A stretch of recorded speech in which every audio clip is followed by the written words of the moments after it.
Thanks, Tim. Then you're wearing a shirt, Tim. Historic day. But in a minute.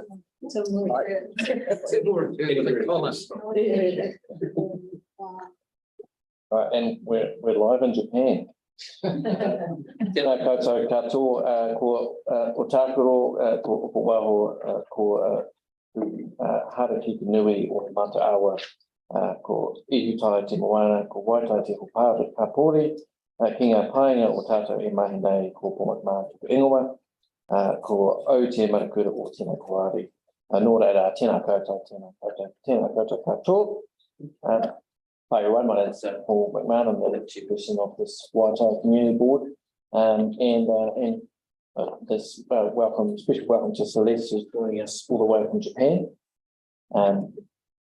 If you'd like to join us now for our karakia tēmata.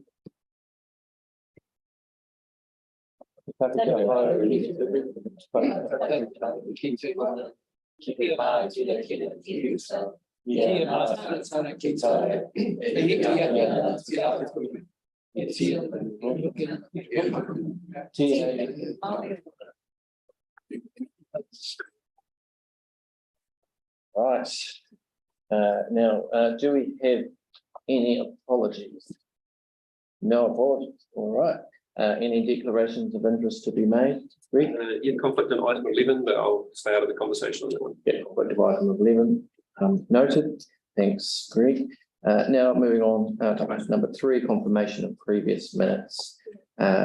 Just moved by Greg, seconded by Jackie. All those in favour say aye. Aye. Against, carried. All right, thank you.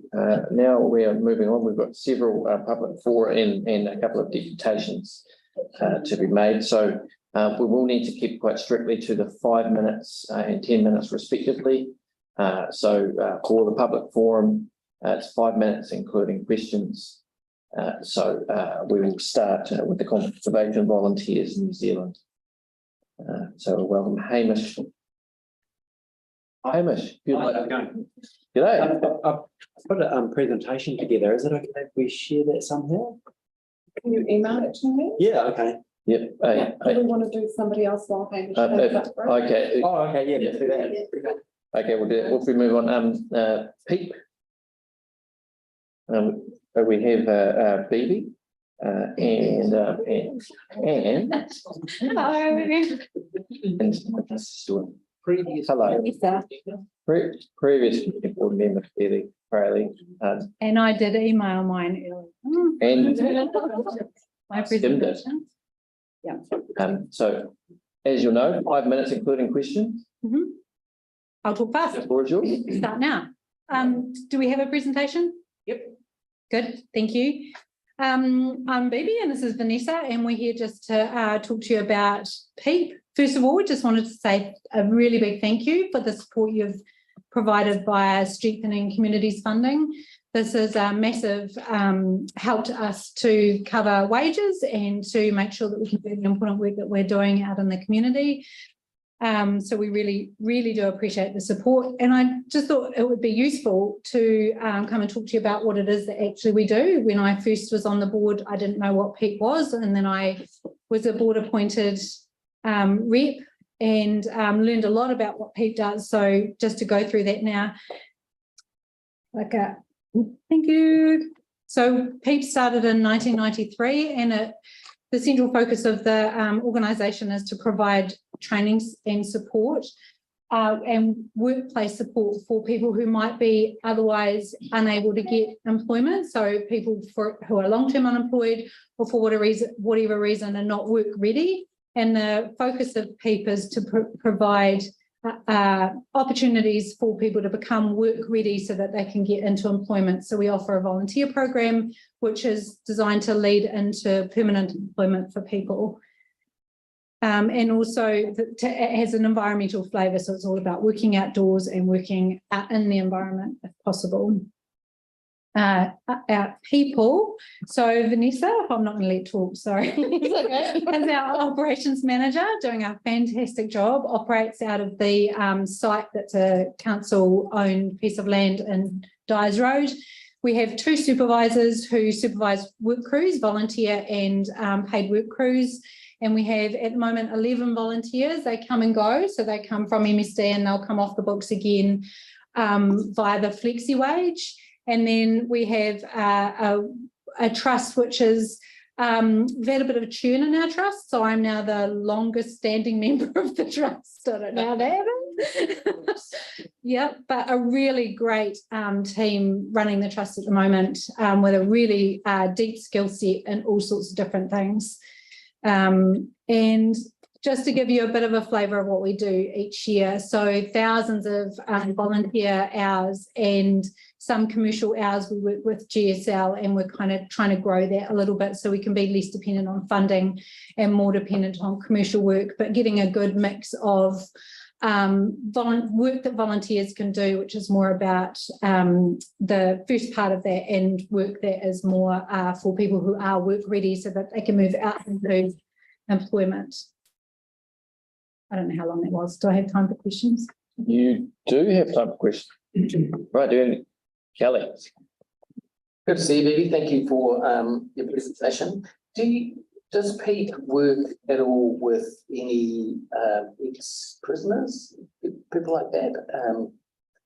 We don't discriminate based on people having a record, like a police record, but we do a police check, and we might be careful about what kinds of people we can work with, just because we might be working in schools, or so we need to be careful about who we're employed. But absolutely, yep. Fantastic. Yeah, I went to a soup kitchen recently, and a couple of these prisoners talked about how hard it is to get work. Yeah, get work. So keep up the good work. Thank you. Tim. I'd just like to say it's great to see how it's come along in the last 4 years, and it's brilliant. So thank you. Well, yeah, and thank you very much. And that and doing work in that marginal labour force space is really important. And I expect you might a bit more get a bit more of a challenge in the next few years. And you've got your AGM coming up. Yes, we do. Oh, and your AGM is coming up. That's next Thursday. Next Thursday? At the Wilson Club At the Wilson at 6 o'clock. At 6 o'clock. Right, noted. You're all invited. Right, thank you, and thanks for your great work. Good question. Oh, sorry, hi. We've run out of time, sorry, Celeste. Yeah. I'll contact you directly, Vivi. Sure. See ya.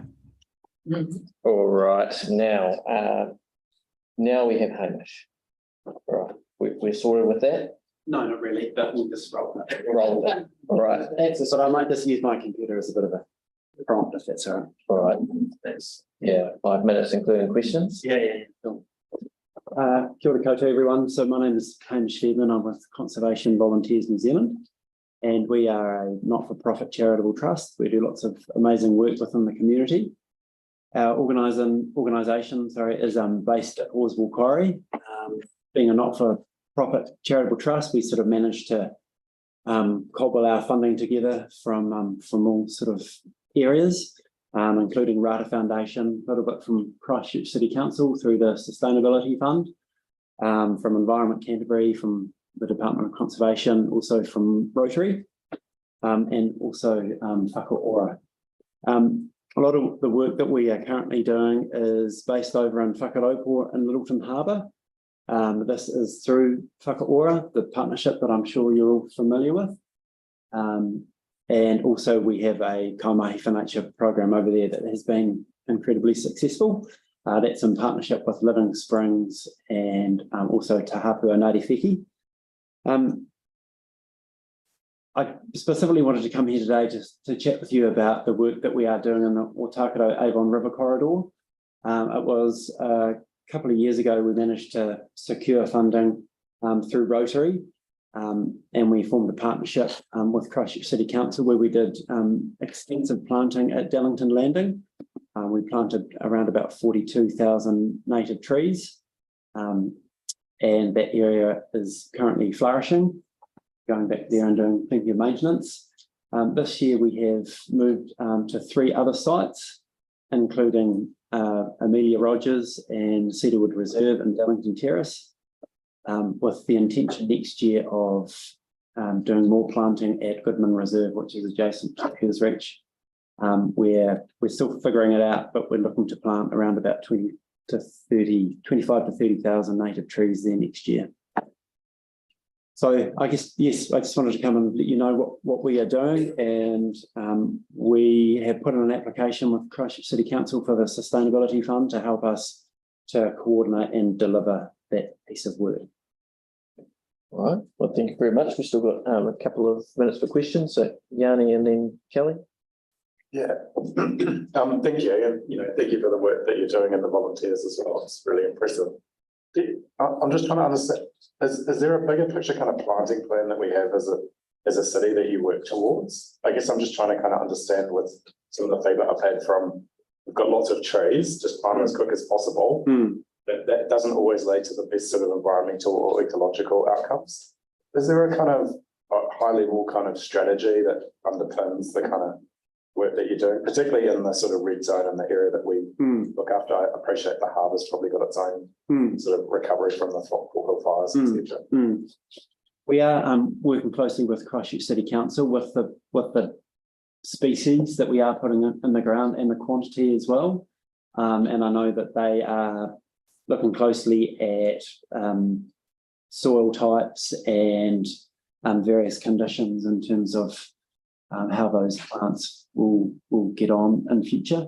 Obviously, with those soil maps, they can see what plants were there previously. So it's not a random kind of, oh, let's just put those plants anywhere.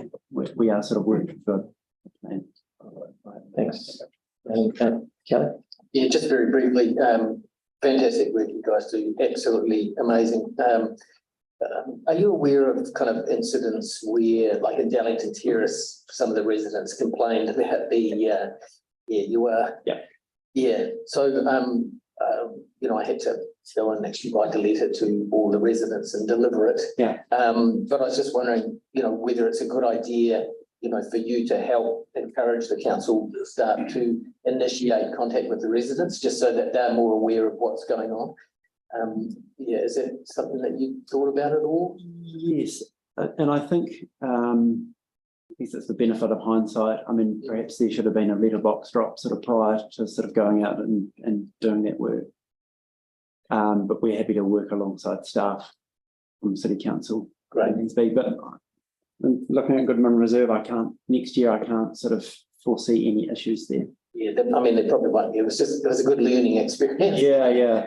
But we did the meeting today actually to discuss it, council and the residents. So okay. Keep up the good work. Cheers. Thank you. And thank you very much, Hamish, for coming to the board and for all your work. No worries. Cool. Thanks. Yeah, thanks. Good on you. All right. And next we have the Waitai Drive Health and Safety Consultant. So we have Ross Harland, Wayne Fairweather, and Denise South, the local resident. Okay. We got a seat for Denise. Gonna take it with you.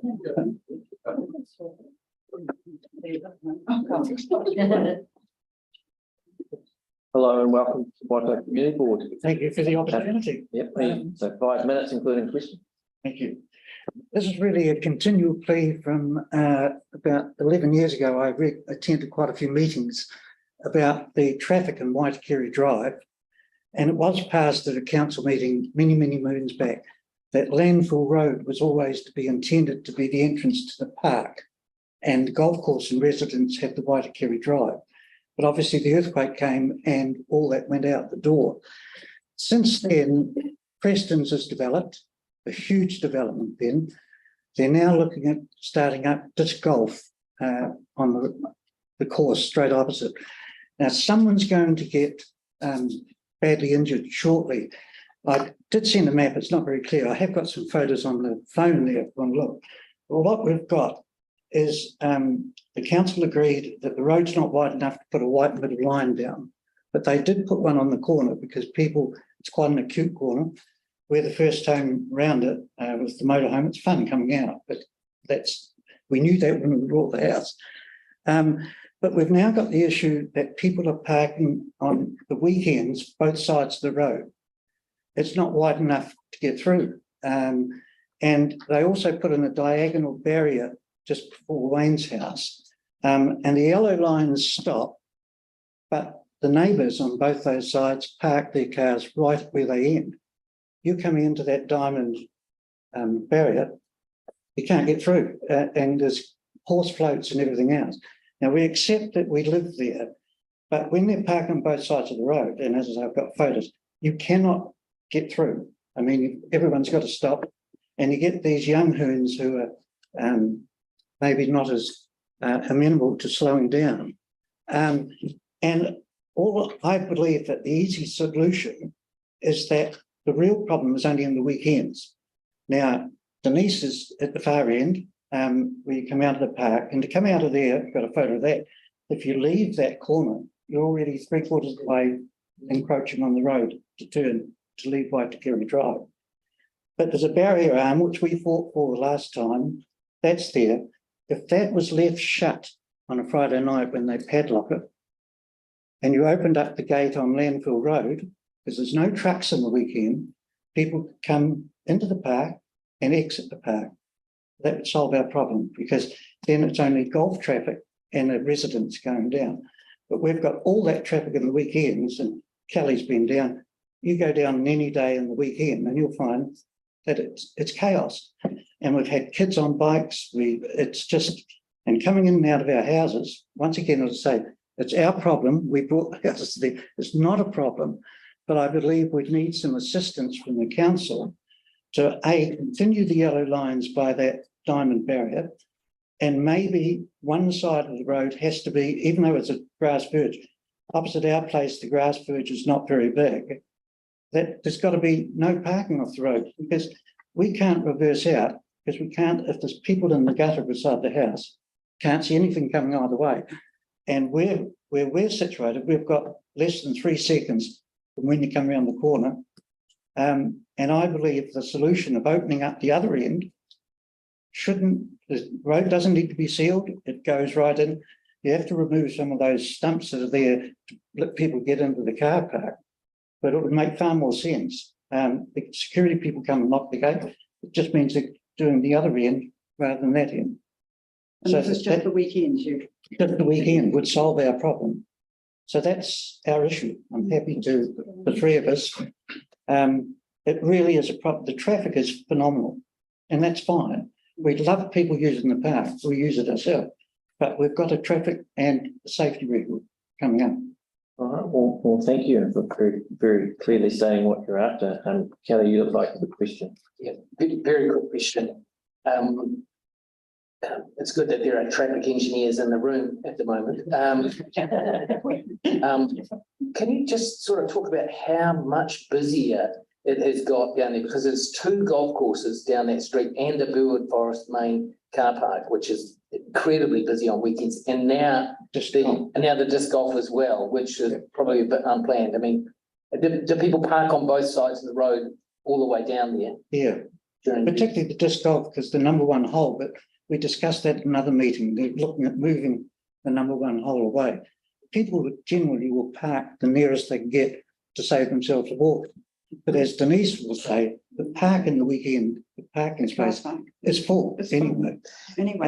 Thank you. Can we? So what is there an action we can? Yes. Well, so what we, from a public forum, we don't have any report in front of us to make a decision. But what we can do is refer it to staff, and they'll come back to us with information and potentially a decision to make.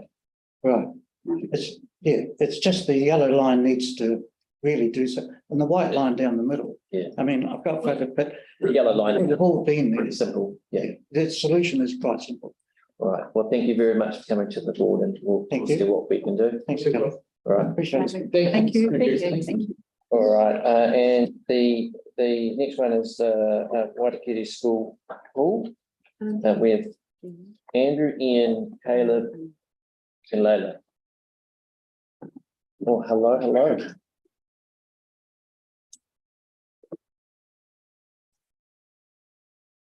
My name's Andrew Barker, I'm principal, Waitai Primary School. I'm Ian Woodward, I caretaker there.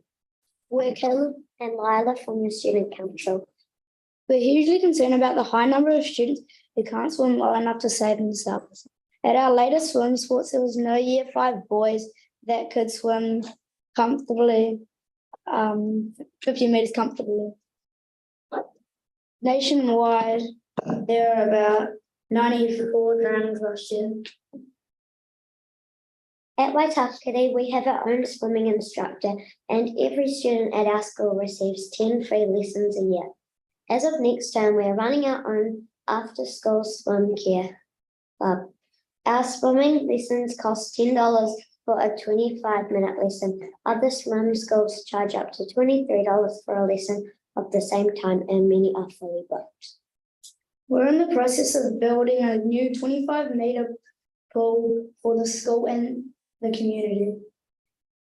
Once done, we'll be able to scale up our swim school. We currently have 64 students enrolled. For parents in this cost of living crisis, swimming lessons are a luxury, even at $10 per lesson. We are asking for $4,000 so we could give 20 children 20 lessons. Every child in New Zealand needs to be able to swim as we live close to lakes, rivers, and the sea. Thank you for listening. Do you have any questions? Well, thank you very much for coming. So have you had a pool at school before? Yes. So we've currently got a 10-metre pop-up pool that we run all of our lessons at, which is good for our young learners, but as they get older and our more experienced swimmers. So with our school pool, our 25-metre one we're building is currently in council, and it should, we've heard, feedback consent should come through shortly. So, but the swim school we're running is out of the little 10-metre pool. Kelly? Great presentation, guys, really well done. So questions probably more for Andrew. So have you funded it privately so far? So the school board has funded the initial geotech, engineer, design, architects, all that side of things. And we're hoping to go to charities and funding. So it's a big leap of faith for us because we don't have the money to build it. Yeah, and what sort of money you think you're talking about here? Somewhere we're getting final quotes in now that it's been consented, but somewhere between $1 and $2 million. Wow. Oh, that's fantastic. Oh. Is that covered? No. Is the one you got now covered?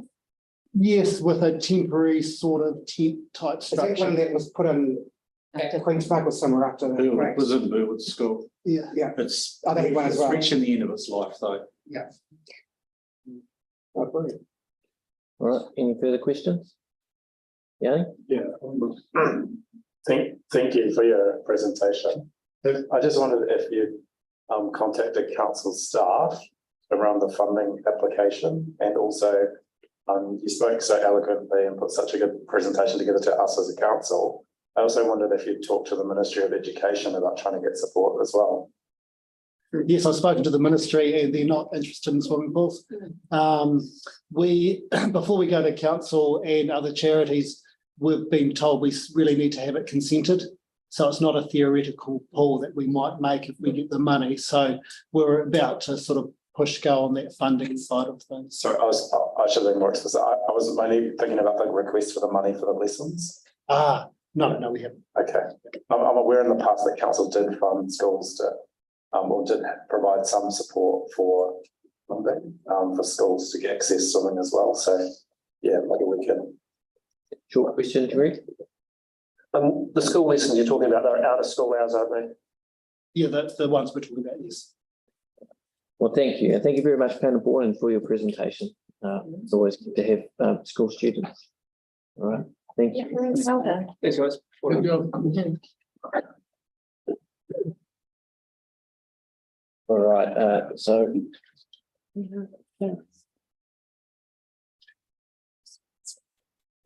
we have now we have the deputations. Deputations are 10 minutes, including questions. We have deputation about road safety concerns on Gayhurst Road. So Sarah Farmer and Sarah Matinga.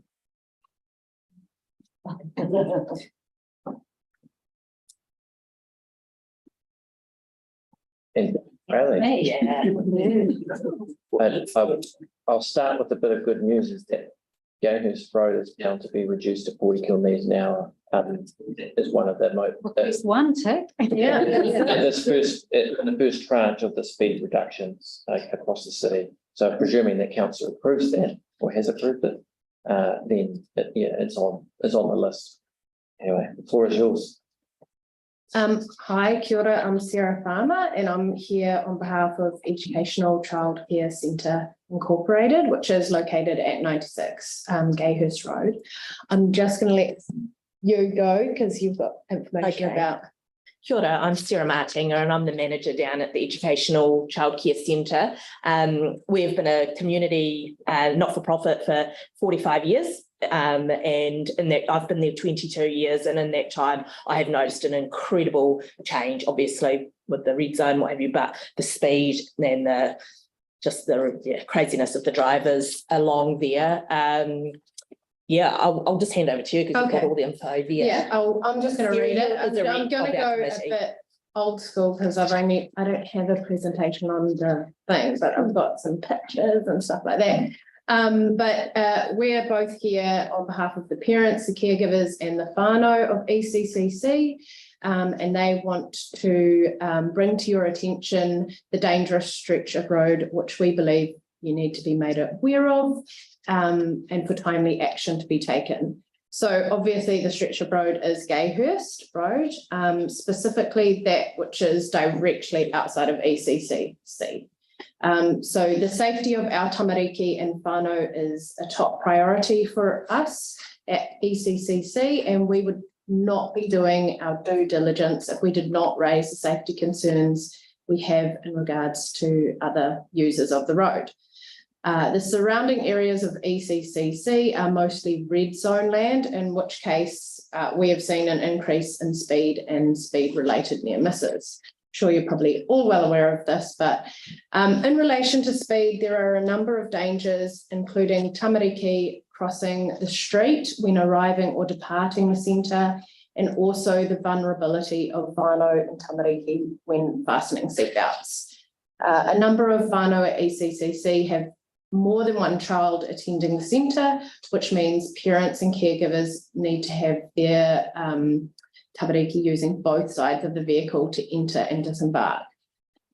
Those who are needing to use the roadside of the vehicle have reported feeling anxious and vulnerable when doing so due to the speed of vehicles passing behind them. And just quickly on a personal note, because I'm one of those of two children, there have been times that I've been absolutely terrified putting my children in and out of the car. It's not just the speed, it's the inattentiveness of drivers, often seen using their phone. So we see people using their phone while they're driving down there, but it's speed and inattentiveness is a disaster waiting to happen. So other members of our community have also reported being either overtaken or undertaken on the same stretch of road by vehicles, which are obviously speeding, and this has left them feeling shaken. But while the occasional presence of a police car seems to limit speeding somewhat, we do not feel this alerts road users that the area is being frequented by young whānau, nor does it deter speeding completely.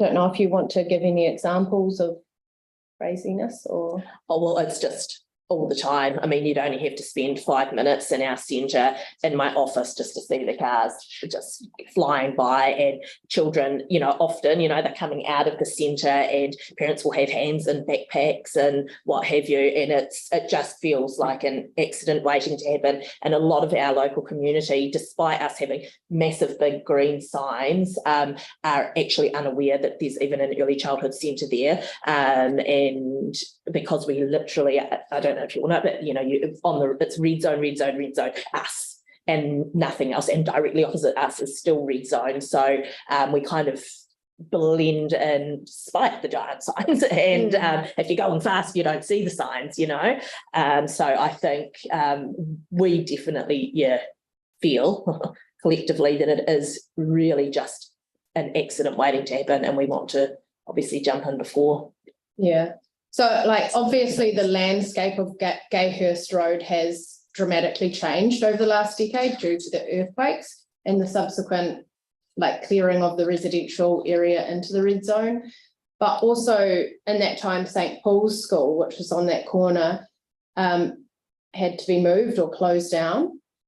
And then the new St. John's Ambulance Bay has moved to 142 Gayhurst Road. So this road, which had usual traffic, usual signs alerting traffic that a school was ahead. So I had a wee look on Google, and that was the one that was outside the school, and would have had traffic calming measures such as narrowing of the road and the school pedestrian crossing. They no longer have any of those measures to slow traffic. There were also bus stops all along that stretch, with the Orbiter using it as a main route. And so all very good reasons to use this road at a slower pace and having to be more mindful of hazards and children being around. So its use is vastly different now, with this road being used as a main thoroughfare into the city, with road users also almost believing they're hitting like a rural area because of the red zone. So they automatically speed up. It also has the emergency vehicles now screaming down the road, going at the typical speed necessary for them to get to an emergency. So I'm one of the parents of my little girl goes there, and my son went there up until term 3, where he went to school. And my daughter goes there 4 days a week. And I can tell you that I will see almost on a daily basis a near miss or incident. My children only started going to ECCC in March, and since March I've seen 3 crashed vehicles on the side of the road on that stretch that I've personally seen, and then there was one recently that I didn't see but the teachers told me about. We've had our lamppost taken out and had to close down for the day because we had no electricity. So, you know, we're talking close. Close. Yeah. So there are parent parking spaces with enough space for a car door to be wide open for parents to get their children in and out of car seats all across the city, but we don't have the luxury of safe parking spaces to do this. It's all off-street parking. So it is terrifying at times. Sarah put up a post on the RAD's Facebook page asking if locals had noticed an increase in speed and erratic driving on this road. We got a huge response. So over like nearly 100 comments from those just living in the area, them being in full support of some kind of road safety measures to be taken to decrease the speed. We've also got signed support from parents and teachers of ECC and from the local residents of Gayhurst Road themselves. We did a letterbox drop. So we've got that included in our paperwork. I am aware that the council have previously concluded that this is a high speed area with temporary signs like speed indicator devices being somewhat useful in slowing speed. And that is a helpful temporary measure, but ECCC's been there for 45 years and I don't think they're going to move anytime soon. So we feel that there needs to be a more permanent solution. We're also aware that the new City to Sea pathway is proposed for this area, as well as the new rowing clubs being built on that side of the river. So we have a few questions and proposals. So what we would like to ask for is, number 1, another traffic and speed assessment of this stretch of road. Number 2, a crash report, bearing in mind that not all incidents on the road are reported, but those that are likely to be of a serious nature of some kind. Number 3, which is our number 1 aim, would to be to have the use of the existing adjacent red zone land for car parking and secure drop off and pick up. That would be like the ultimate for us. as street parking at this point is currently utilised by the public for dog walkers and recreational users of the red zone already, we think it would be useful for them to be able to use that space as well. So for us, the car parking is predominantly used during only certain periods of the day, so not all day use, but yeah. And number 4, speed limit for this road reduced to from 50 to 40, which you've already. It's already on the card. Yeah. Number 5, I know it sounds like a lot, but we would like some kind of road signage alerting that a preschool is ahead and slow down, much like any other usual school sign. So we, like Sarah said, we've already got like really large signs on the side and at the front, and people are still not aware that they're there. And number 6, traffic calming measures such as either a raised zebra crossing or painted accessible sized car parks on both sides of the road to maybe narrow the road and decrease speed, or a refuge island. Just what we're looking for really is some type of robust traffic calming measures. We've come to the end of the time, but you've given us a comprehensive presentation. Okay. And which makes it it gives us a list of things to refer to staff. Yeah. They'll come back to us and with solutions. Okay, cool. But I mean, we've got one solution already in train, and those number of those other things should be fairly simple to get implemented. Cool.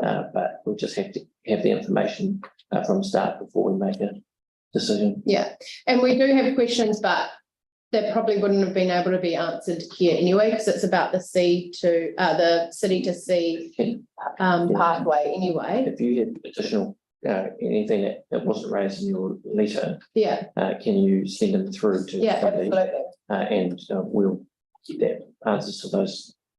Okay, cool. All right.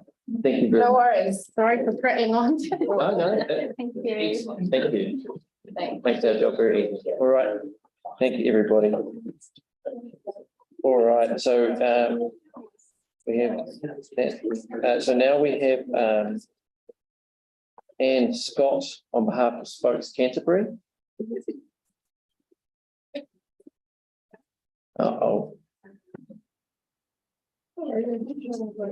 Just pause for a minute. For some reason, elected members are just running out the door.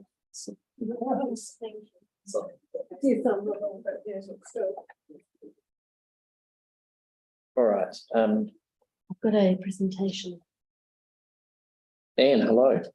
Kia ora koutou, ko Anne Scott toku ingoa. I'm here speaking on behalf of Spokes Canterbury. I want to speak in favour of the Woodham Road, Gloucester Street changes to the intersection. They are going to actually make a significant difference in terms of safety. Can you just click one down, please? So the really good things are the marked cycle lanes, the stop boxes in front of the traffic, the clearer lanes for vehicles, because there has been problems with unmarked lanes and vehicles coming up the side and going very close to cyclists. So that one lane going straight on Woodham Road is actually going to make quite a difference to the safety. So I'd like to say that actually they've done a really good job on this intersection. There is one area though, I think, that could still be improved. And if you could just go down to the next slide. There is a bend on Gloucester Street, and the number of people I've talked to who have had incidences on this bend has been quite remarkable. And in fact, I've talked to about 4 since we put in our submission. At the moment, the treatment on there is some green paint, which will always help. But this is a real issue outside the tea bakery, and I would really like to urge that the community board recommend flexi posts to make this corner a lot safer for cyclists. I've actually taken a picture there of a bus cutting the corner. I could have put 3 or 4 different pictures of cars doing the same thing, but a bus is a big vehicle, and if you get hit by a bus, you'll certainly know it. So I think that actually we could do a little bit better in this little part of the intersection. There's the issue of speed of people coming down Gloucester Street. There's the issue of pedestrians running across the road to go to the tea bakery, having parked near the petrol station. It's just not safe enough. So I urge you to make that recommendation. Can I also have the next slide, please? This is I just want to say that the sort of ambivalence in terms of the responses about whether this should be done or not. But actually, this proposed change will make a significant difference to improve safety for cyclists and pedestrians. So I'd really like you to support this proposal. But I do have one more corner if you wanted to do another one, which is the Gloucester Street, Avonside Drive, Retreat Road for cyclists, because that is really, really difficult. Right, thank you very much. I mean, I work just at the very end of Wynnum Road, so and I cycle as well as drive through there quite a lot, and I've seen the cutting of the corner and how. So one of the items of feedback is from a driving instructor who does a bunch of free driving instructing for kids that come through work, and he said, you know, you really need to slow down traffic before it gets to that corner. And that's a big part of that. What do you think about that? I think it would be a really good idea to put some sort of something raised before you get to that corner. Yes, I would support that. Thank you. Jan? Thank you. Just one question and just a little bit of feedback. The board's already asked for advice on that other intersection that you raised, and I'm not sure if we know when that's going to be. It would be good to close the loop. But the second point or question really was, is there a minimum safety that we should be doing for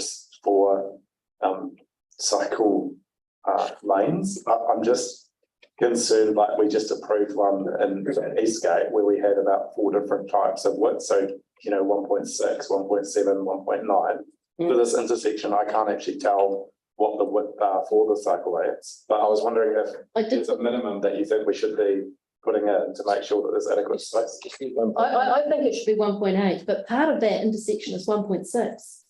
But the problem is it's really hard to see on the diagrams that we're given what those spaces are. I couldn't tell. I think some of it is 1.6, and it's 1.6 on that dangerous side, rather than on the other side where there's actually quite a bit of space. From memory, and I'm not particularly spatially accurate, but from I think that it changes with the intersection as it gets when it gets close to the intersection. Footpath. Yes, and the other thing is that you're trying to shoehorn in 3 lanes for the traffic. I mean, to me, it just feels really unsafe if it gets that narrow with the heavy vehicles and the tight space. But anyway, I can ask that. I think it's safer than what we have. But I hear what you're saying. Yeah, we would always like a better solution. Do you think it gives people a false sense of security? No, I don't think so. I think the really concerned people will not actually bike this intersection like it is, but it will actually allow a much greater group of people to feel safe, and it will be safer. Right. Okay. But 1.8 should be the minimum. Alex. I just wanted to, in terms of the presentation, it was a really nice and concise and sort of straight to the point presentation. So I just want to say thank you for that.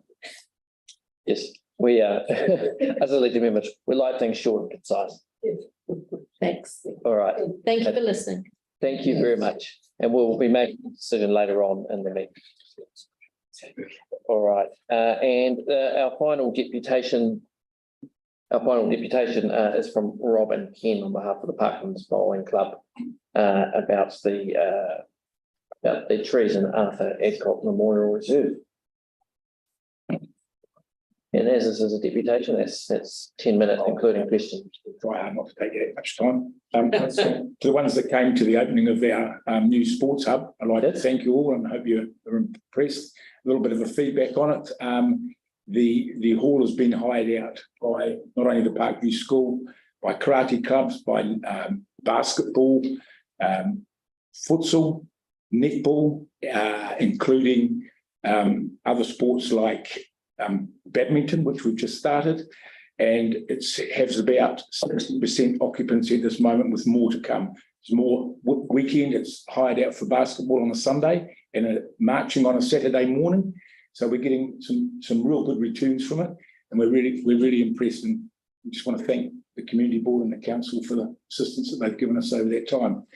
So getting back to the trees, as Celeste on her working holiday as such has kept me informed of the progress in regards to the 13 pine trees. And of course, I have a copy of the arbitrist report. Robert's a member of the community, been there for 16 years, knows of the trees very well, as in he lives about 30 metres away from them.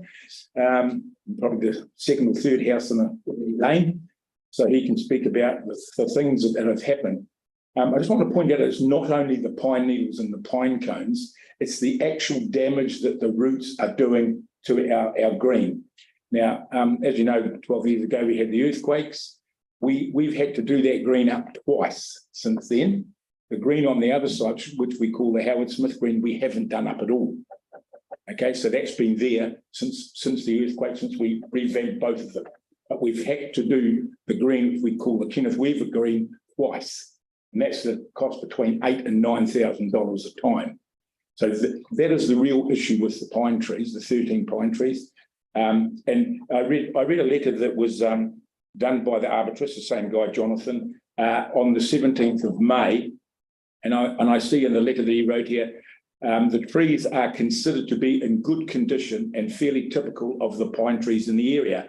And then I read his report of today, and the trees are only in a fair condition. So from 12 months, we've gone from a good condition to only a fair condition. And the other thing, the suggestions that they've made, the three decisions that they put in here that we could do. Obviously, the bowling club is against that. We would like all 13 removed. The bowling club is prepared to pay for the replanting of native flora at the bottom of the hill. So they'll grow and prevent the issue. One of the suggestions he's got here is cutting the bottoms out. Now, that we don't get anything from the bottom of the trees.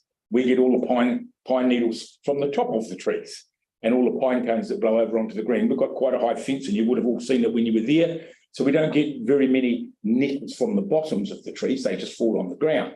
But it's the ones that blow in with the easterly wind. Now, the big winds that we had the other day, last Monday, I was away actually in Waitai Island, but we have lost some branches in the trees, and they're stuck in the trees.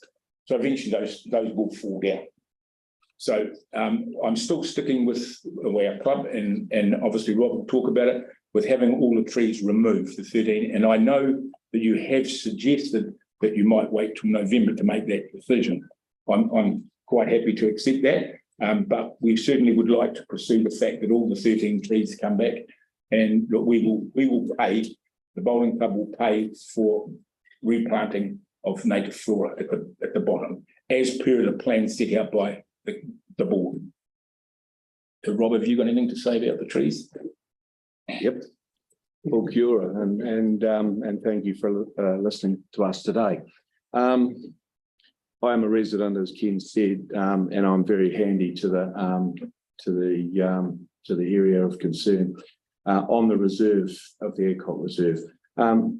My biggest concern is that I've been in residence there for 16 years, but 43 years in the close proximity. A self-sown Pinus radiata that we're referring to that have got to 100-foot tall, and they're on a mound which is not good for the root base. And as a consequence, in August of 2021, we had one of the largest of them come down, and trees, on a terrible day and terrible wind, and trees managed to get rid of that tree within a day. It never existed. Roots the lot. And my concern is it's a health and safety issue. It's as simple as that. I'm taking a different stance. I'm in the bowling club. I know exactly what Ken just said, but I've lived on this reserve we've got a school that's gaining a momentum in Parkview that children walk across. And by the way, this tree that I referred to came down over the pathway towards what was the pond and is now an overgrown mess. So to me, the bottom line is they've outlived their useful life. They were self-sown in the first place. They need to go and be replaced by natives, which there's no way we want to see nothing in here. So it's working with the council, and Celeste has been most helpful in hearing us out, but also understanding, I guess, the logic of bringing it very much to a reserve that we can all be proud of. But these trees are no good, and you've seen the photos of them. So, and thank you for listening to me. Great. All right, thank you. Does anybody have any questions? I have, in light of what you said, some questions for the arborist when it comes time for the decision. I just check with Celeste. Celeste, do you have any? No, I think that is a great summary of it. I mean, obviously the club has been working with community board for some time on this issue. So I think, you know, we're just keen to sort of support them and community to sort of get good outcomes that serves everybody that lives in that area. And I think this is probably the best option. So yeah, it's good to hear the feedback. Thank you, Celeste. Kelly? Yeah, good question. Thanks, guys. In terms of council policy, which is to replace every tree that's cut down with 2 native trees, how committed are you guys to contributing financially in the club financially to ensuring that 26 trees would go in if these were taken down? 100%. 100%. If I have to do it myself, I'll do it. Excellent. Would you do more? Depends what you come up with, Kelly. All right, thank you. And that I really do appreciate you with that commitment, because you know, a lot of the time we do get people say council needs to do this, but not really been willing to meet halfway, and the commitment to ensuring that if we went forward with that there'd be, you know, the 2 trees and to be native species. I mean, that's awesome, and it makes it makes it a potential win-win. That's what it's about. Yeah, I appreciate that. And all the work you do in the community. Pleasure. Any questions? Any further questions? No, all right. On that case, you're welcome to take your seat back in the gallery and hang around for the decision. Okay, thank you. Yes. So what we'll do now is, just now that we've finished the deputations, we'll just have a quick water break, and then we'll get back into it. Sounds good.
Right. Yeah, you can't vote unless you're at the table, mate. Yeah. So we come to item number 7, which is correspondence. So we have some recommendations here, none of which I think need modifying. So there's the Waitai Coastal-Burwood-Linwood Community Board 1 received correspondence from Sarah Farmer in the Educational Childcare Centre and referred concerns raised staff investigation response back to the Community Board. 2, received the correspondence from Tony Cleaver in relation to pine trees at Arthur Eckholt Reserve. And A, note item 8 of the agenda refers to staff reporting this topic, and B, that staff contact Tony Cleaver after the meeting to advise of the board's decision on this matter. And 3, received the correspondence from Here and Neighbourhood Development Fund recipient in relation to the trips that Canoe Hollows Schools Nationals and Hawke's Bay. You see, they had they did really well. It was the first time that I think a team from the South Island has competed there, so that was pretty. Those are those neat young guys who came. Yeah. All right. So, happy to move. Yeah. And seconded by Jackie. And you have a question? Yeah, just in relation to the first one in terms of road safety concerns on Gayhurst Road, I'm just mindful that, you know, what you do on one piece of road has an impact further on or in other parts of that kind of area. And given that we've already had the surveys and requests for information back around what we can do around that Gayhurst Avonside Drive, Retreat Road, and given that there's been a kind of request around red zone parking, etc., and given that we've had, like, you know, for example, council's kind of got policy putting in separated cycleways that removes car parking outside ECEs, I'm just wondering if we can just make sure when we get the information That's back. the actual policy. Well, has made recent decisions that do that. I'm just wondering if we can get some kind of information back around the kind of, particularly for this area, how the sort of, what the planning is around future cycleways. Can we save and it for parking? members' information exchange? I don't think it's like well, it's one that's not on the. We already have a motion that's on the. Well, can we, like, in terms of number 1, can we also include a response to some of those wider concerns in that area? Rather than Are you proposing an amendment? Well, the question of staff is, will that response include the wider concerns that have been raised in that area, right? Which staff are you asking the question? The government staff who will be responsible. So that's my report. Yeah. Staff will receive all of the information provided in that correspondence and the deputation raised. Anything wider than that needs to be received separately. Okay, so would you prefer specific resolutions? For example, what's the council policy on every learning centre, speeds, signage and safety improvements? For where? Well, for in general. Okay, So we had a request for signage outside an early learning centre. that's bigger than this item, so I would suggest that that's raised offline or in elected members if supported by the majority of the board. Shall I put it through the office of the CEO? That'd be better. Well, that's the metropolitan request, so Yes. quite possibly. Okay, I'll take it. All right, any further discussion? Okay. All right, I'll put that now. All those in favour say aye. Aye. Against, carried. All right, thank you. Now, moving on to item number 8, which is the pine trees in our Adcock Memorial Reserve. And we have Jonathan Hanson here.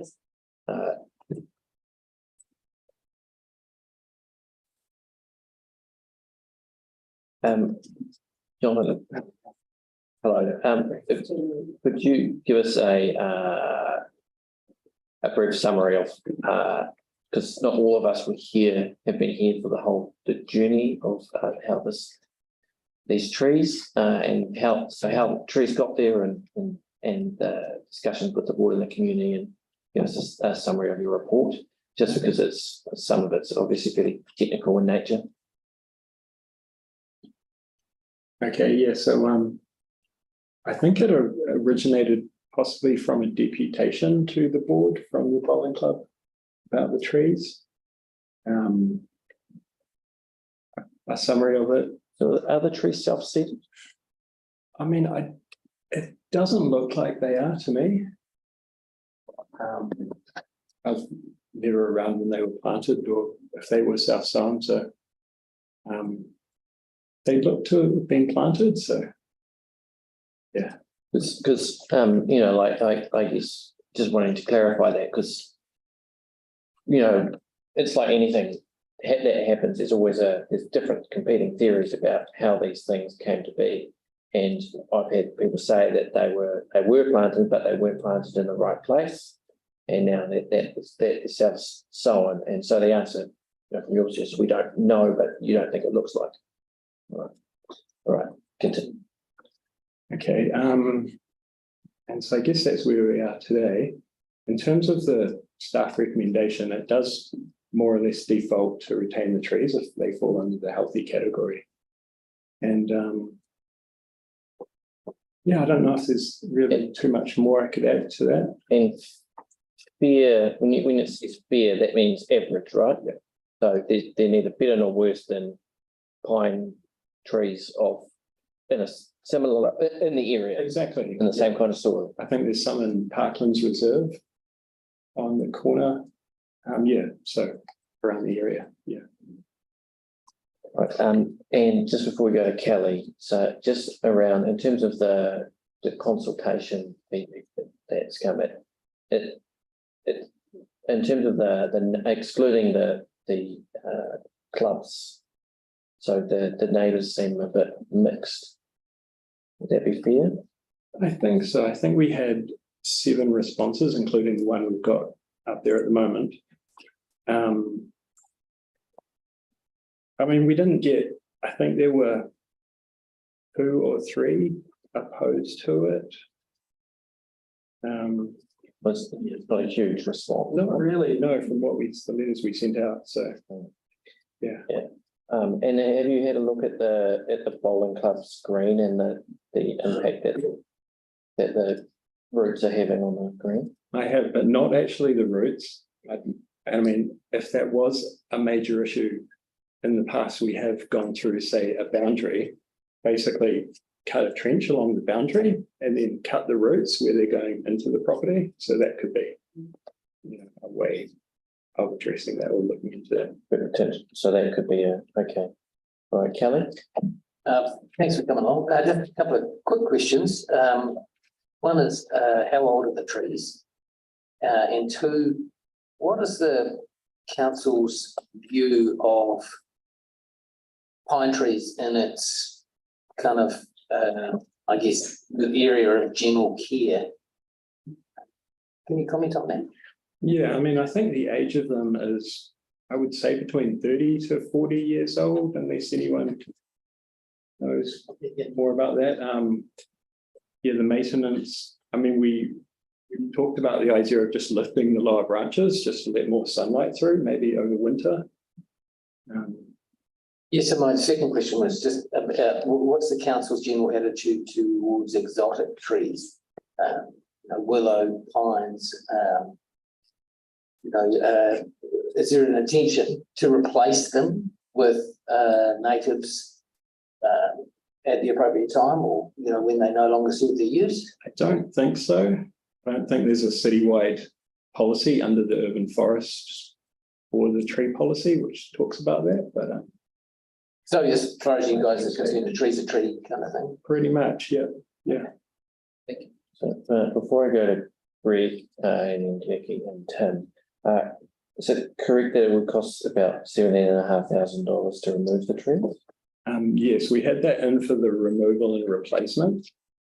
So so if you subtract the replacement, yeah, what would the cost be, do you think? I mean, I think we're looking say around 9,000 to 10,000.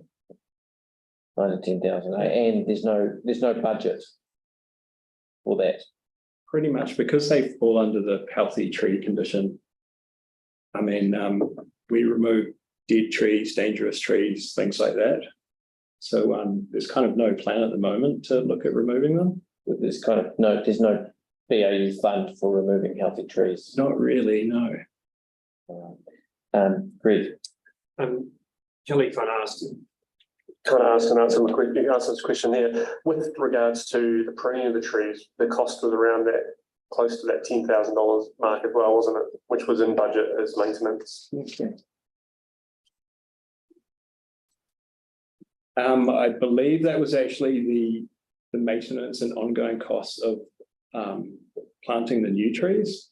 I think it was would have got 26 new trees. So it was the establishment of them rather than the actual cost of pruning the trees. Okay, I had thought it was a costing of the pruning of the trees in there. Come back. Jackie? During the deputation, there was reference to one of the trees having come down and concern around risk of further trees falling and being dangerous. Do you see that as a risk or a cause of concern? I mean, based on what the report we've got, the answer would be no. So Tim? You answered my question, what it's going to cost. If we moved and passed that we remove them all, do you just come back and say we can't because there's no budget? I guess we would have to cross that bridge. I mean, it's possible that we could put them into maybe a long-term plan of removing them, I guess, or if there's other funding available we could look at or something like that. So, Joe? Okay, so just would the ongoing maintenance of pruning and trying to maintain these trees actually balance off between removing the cost of removal? I guess it would over the long term. I mean, if we said they could be around for say another 20 years. So yeah, and if you had to actually prune them for 20 years, you'd actually be looking at a similar price. Yeah, or even more. For sure. Yeah. Yeah. Okay. So you're looking at pruning the new one. Yeah. Yeah, true. Thank you. I was just wondering, how long did the consultation period take? Okay. And just while you're looking at that, just aware that Celeste has asked any questions, and this is something that she's been working on. So I just want to check you're there, Celeste. Yeah, I actually emailed through some questions and was told that they could be answered today. But if did you receive those questions, James? I did, yes. I believe if they're the same. And did you? I'm guessing you didn't get the response to that. I was told that there wasn't time to provide a response and that I'd get an update today. So in terms of, it was around the breakdown of the costs. So one of those questions was asked around what does the 17K cover? So it sounds like that's everything from removal to replacement. The other part was around the resource consent. What's the information around that? And also I did have a look through the tree policy, but are there any examples where we've used another contractor to keep costs down for certain projects? I guess just on the questions, I think maybe Cindy might have a copy of those answers somewhere. If we did have I know we did break the costs down for those. I just don't have them on me.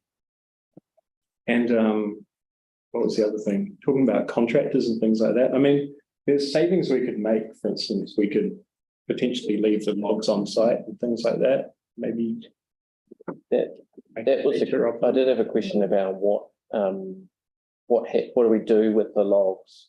Because like I think like pine trees, we're just going to sell them for firewood. Playground. Or give them to the board members. All right, sorry, Yanni. I just wanted to make sure that Celeste was there. We'll go back to you. Oh yeah, sorry. So I had the question about the consultation period, and then the other question I had was, do we know what caused the tree that fell down before? And what condition it was in when it fell down? Yeah, not really. And I don't actually recall the tree that didn't fall down. I think there was a photo, I saw a photo somewhere, and it looked like it was a bit further away possibly than the other trees. And the consultation, I don't have the exact date we sent the letter out, but I think we gave 2 or 3 weeks for people to put their feedback in. And then we ended up taking some late feedback. So I think we had 7 or 8. So I guess it was just a general concern that we didn't get a lot of submissions and that people are quite interested in trees, as we know. So yeah, just a little bit concerned that some of the submission may comment on people not being aware of what we were doing. Yeah. Rick? If the trees were to be removed, is there a chance to bring forward the urban forest plan for that park particularly to make it a more cohesive environment? There's a lot of space there, a lot of green space, which is green currently, but I'm sure through summer it becomes quite brown where it's a lot of grass. There is, and we kind of just touched on this in the report, but I think Toby Chapman may have brought some landscape plans to the board, where basically they can go through, show where we're going to do new planting, and maybe then look at phasing the pine trees out. Is that something the board could possibly, if they want to advocate on it? I mean, I'm sure that the whole board would support the replanting being consistent with the urban forest plan. I think what was it? One of the options in the report was to phase, just take them down a bit at a time, rather than to maintain them and slowly reduce the coverage. All right. Celeste, there you go. Yeah. Hands up. Oh yeah, I just wanted to clarify because I didn't quite understand. Was there a response to those questions? Because I haven't received one. I was told there wasn't time to send one through. There were responses, and we're just looking at the resource consent. And yeah, basically because they're over 10 metres in height, they get caught up in the district plan rules, which means yeah, that'd be protected trees. I guess, would there be any reason we couldn't send this through, Cindy? I will discuss that with Andrew tomorrow. Yeah. And it will be shared with the whole board, not just with Councillor Donovan. But if you want to go through those questions and provide your responses whilst we're in the meeting, that's absolutely fine, Jonathan. I think we've covered it all. We've got here cost to remove and stump grind the 13 trees. So we had 10,883. Cost to replace is roughly 6,500. So that's how that 17,000 was broken down. I don't usually take questions from the gallery, but are you just providing information? You just have your hand up. Yeah. So you're wanting to provide information? I just don't think we need to stump grind. I was going to ask that question. We just need to take the trees down. We leave it on the top of the hill as they are without stump grinding. Okay, that's helpful. Thank you. That was your question. All right. So I've just got one additional one. Yeah. Yeah, I just wondered if anyone had met with the club, because I know that this issue has been raised for as long as I've been at the community board, which is a couple of years. And talking about succession planning, I think is good, but this has been on the radar for quite some time. So I'm surprised that the feedback from the club around concerns with the roots isn't incorporated into the report. Yeah, no, I'm not sure why that would be about, the concerns with the roots. And I don't think I picked up on it in the last deputation, but yeah, so that could. All right. I'm sure why there's not mentioned. Do we have any further questions from staff? Okay. All right. Thank you very much, Jonathan. Robin, Ken, this isn't a kind of a right of reply situation, but I just wonder if there's any further information that you would like to provide. I could see you that you're saying that obviously you do think that, say, a tree did come down from that pops. Yep. the tree is part of the cluster of trees on that hill and close to that. It was raining hard and bitterly cold the day that it came down. The tree tech guys, contractor who came and got rid of it, I got them coffees.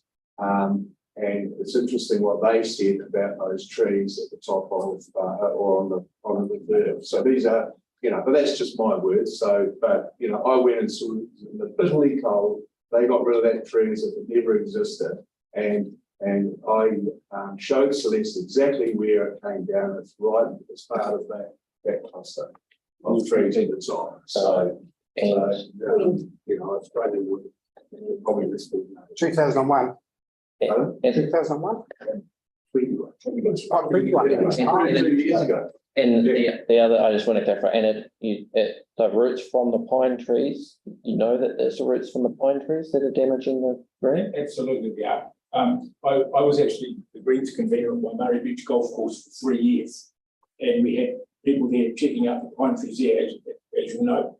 The height of a pine tree is the circumference of the roots. So those are sitting on a hill, which is only from me to that gentleman away. So if you can imagine a tree that's over 100 foot high, sitting on a hill, where those roots are going, we can flood our green, the Kenweaver green, and the one next door, the Howard Smith. The water goes from that green twice as fast because the trees are sucking the water away. And the undulation on the green, as I say, we've had to replace that green twice since the earthquake. We haven't replaced the other one once. Right, thank you. That's helpful. Is that true about the pine roots? Sucking up the water. Oh no, I'm just interested in the relative size.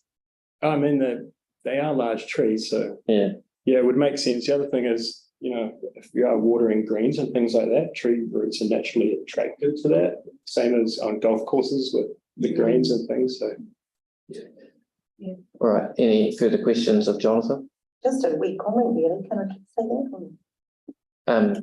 If it's a wee comment? A wee comment. Well, just quite interesting. The trees in Rafiti Domain, which fell down with wet soil and wind.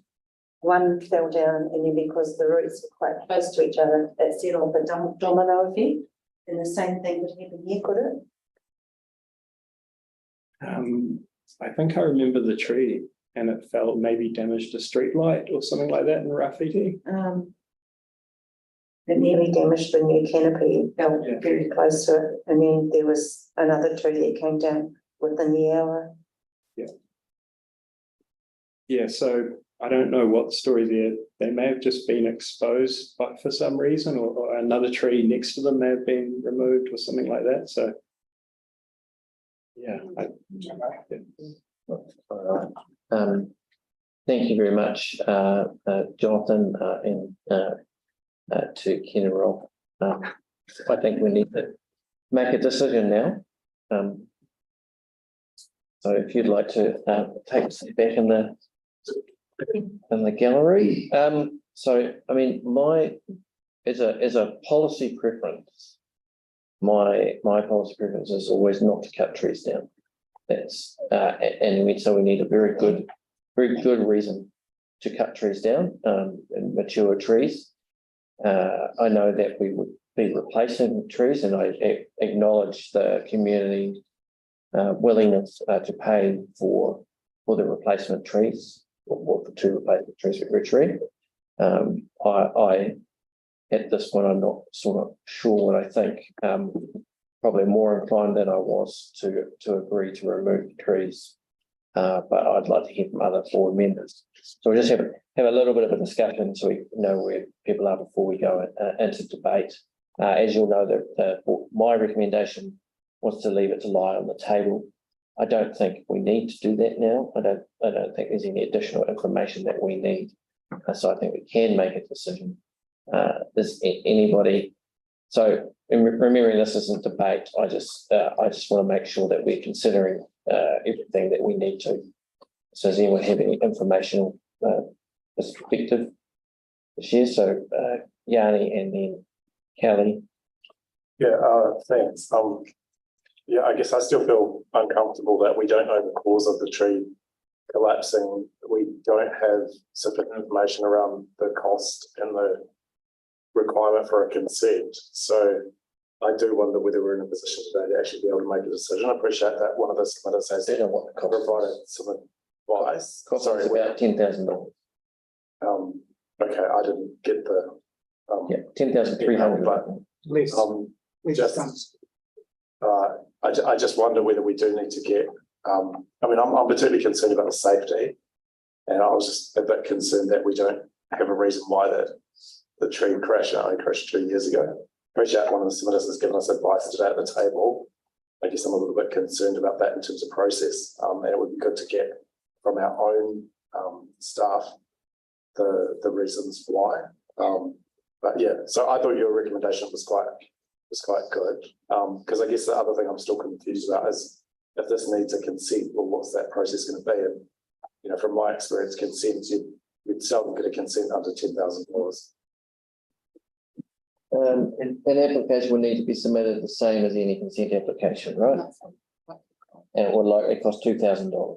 So you're looking at approximately somewhere probably under $12,000 for if you don't do the stump grinding, will be under about $12,000, including the consent, if the consent is granted. Right. Okay.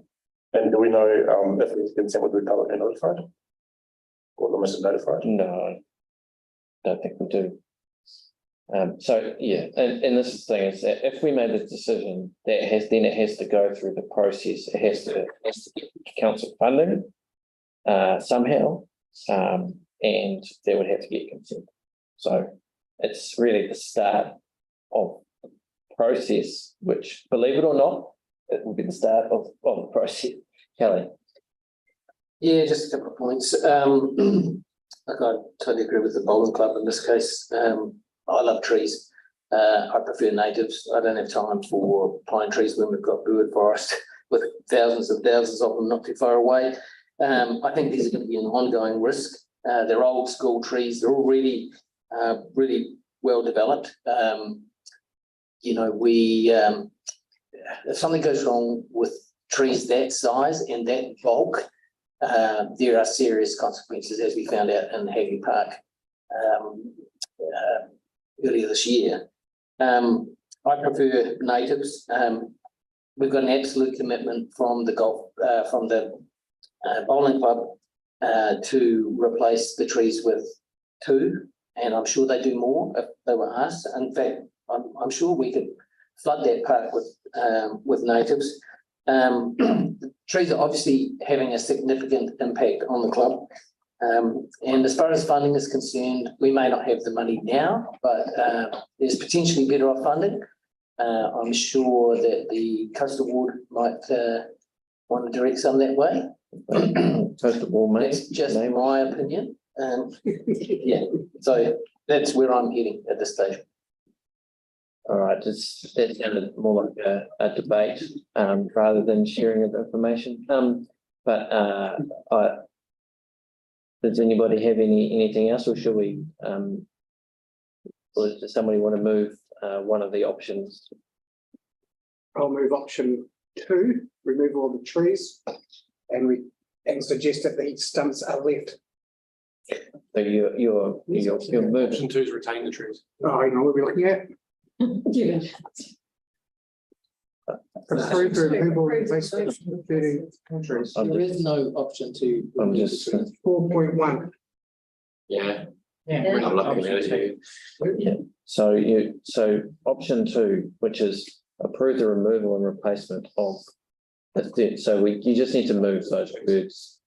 So replace the staff recommendation with approve the removal and replacement of the 13 pine trees subject to any resource consent requirements and funding.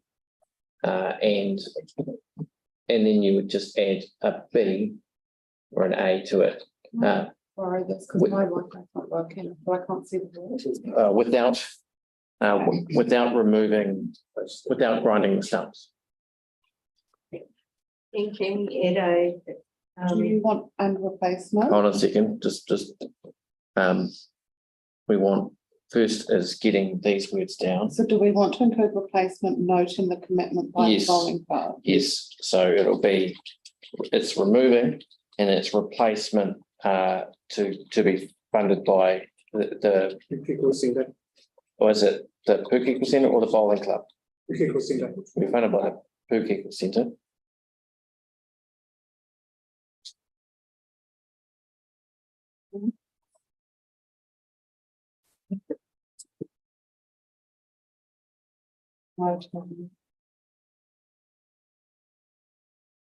Oh.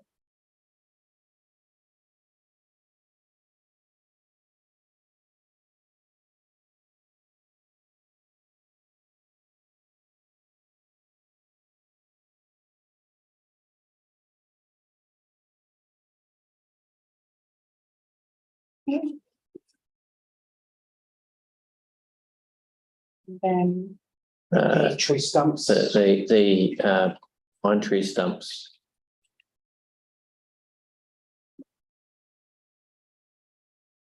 Be left. Be retained.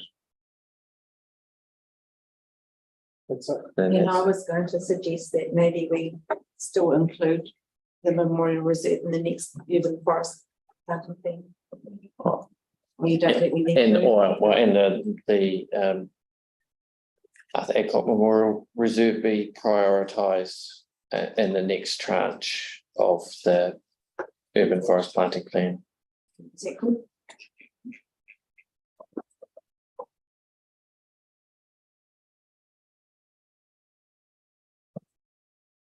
Well, I can hear the duck quacking, but it was somebody's mouse feel.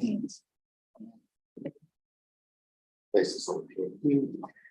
haven't been planned staff to two existing budgets to fund this because at the moment yeah. nothing. And the that staff look to existing budgets to fund this. can we specify to fund the removal and resource? The fund that removal and resource consent is.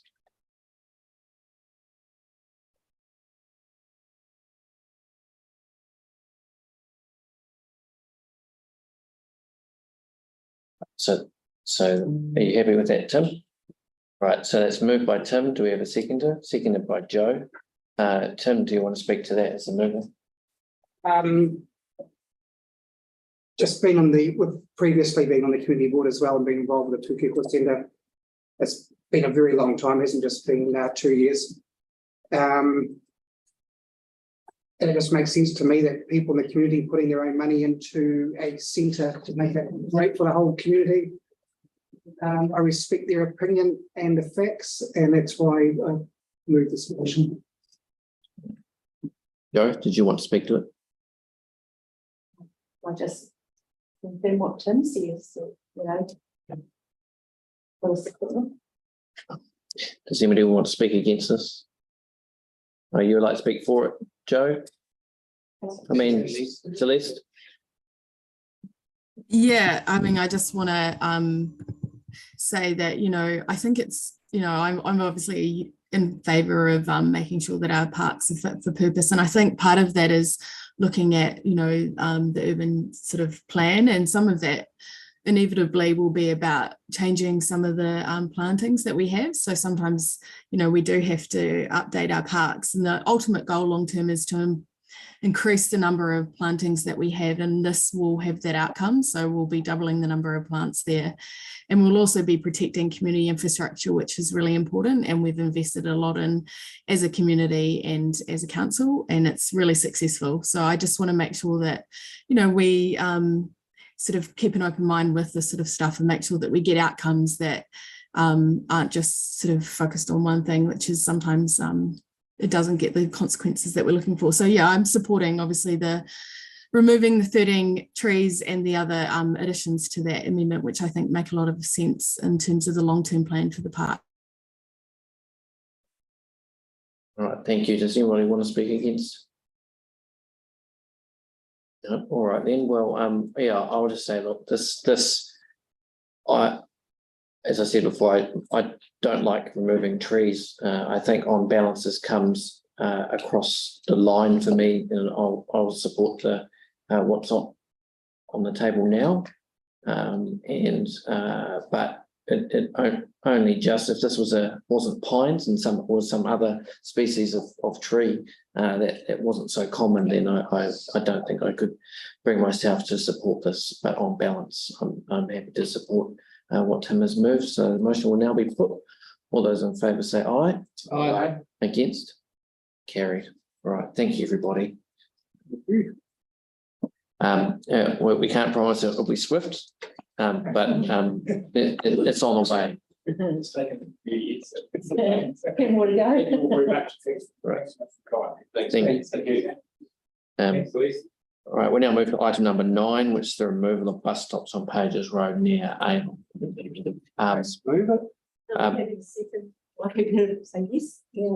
Moved, seconded. You have Jan, have a question? Is that of staff or? Yeah. Do you have staff here?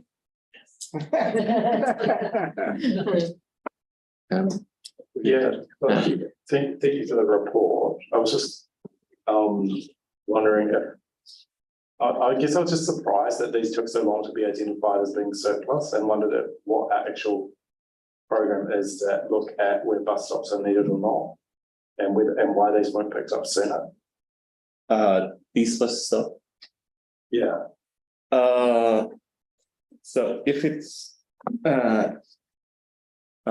we consider that from the time that we noticed that we have the flooding issues there, it's been like a couple of months. But if you mean like generally since these bus stop in or let's say since the earthquake, so actually I have no idea for that.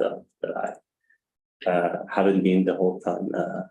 We do have a program in the Linwood area. With the board has made our views known around the prioritisation of the bus stops, though. So I mean, there is kind of a program in place that is being worked on, and the board did identify the members. I don't think the councillors were involved, that these bus stops could be removed. So so not quite sure what you're meaning. Well, like there's always been flooding here for a long time, and obviously the red zone. Yep. And I guess one of the problems is we don't know who uses bus stops. If we can like get people to tag off and then get off as well. So, but I mean, I just wonder how many other bus stops we've got in our area that are surplus that are just waiting for people to complain rather than having a program to identify. So we haven't investigated that particular request.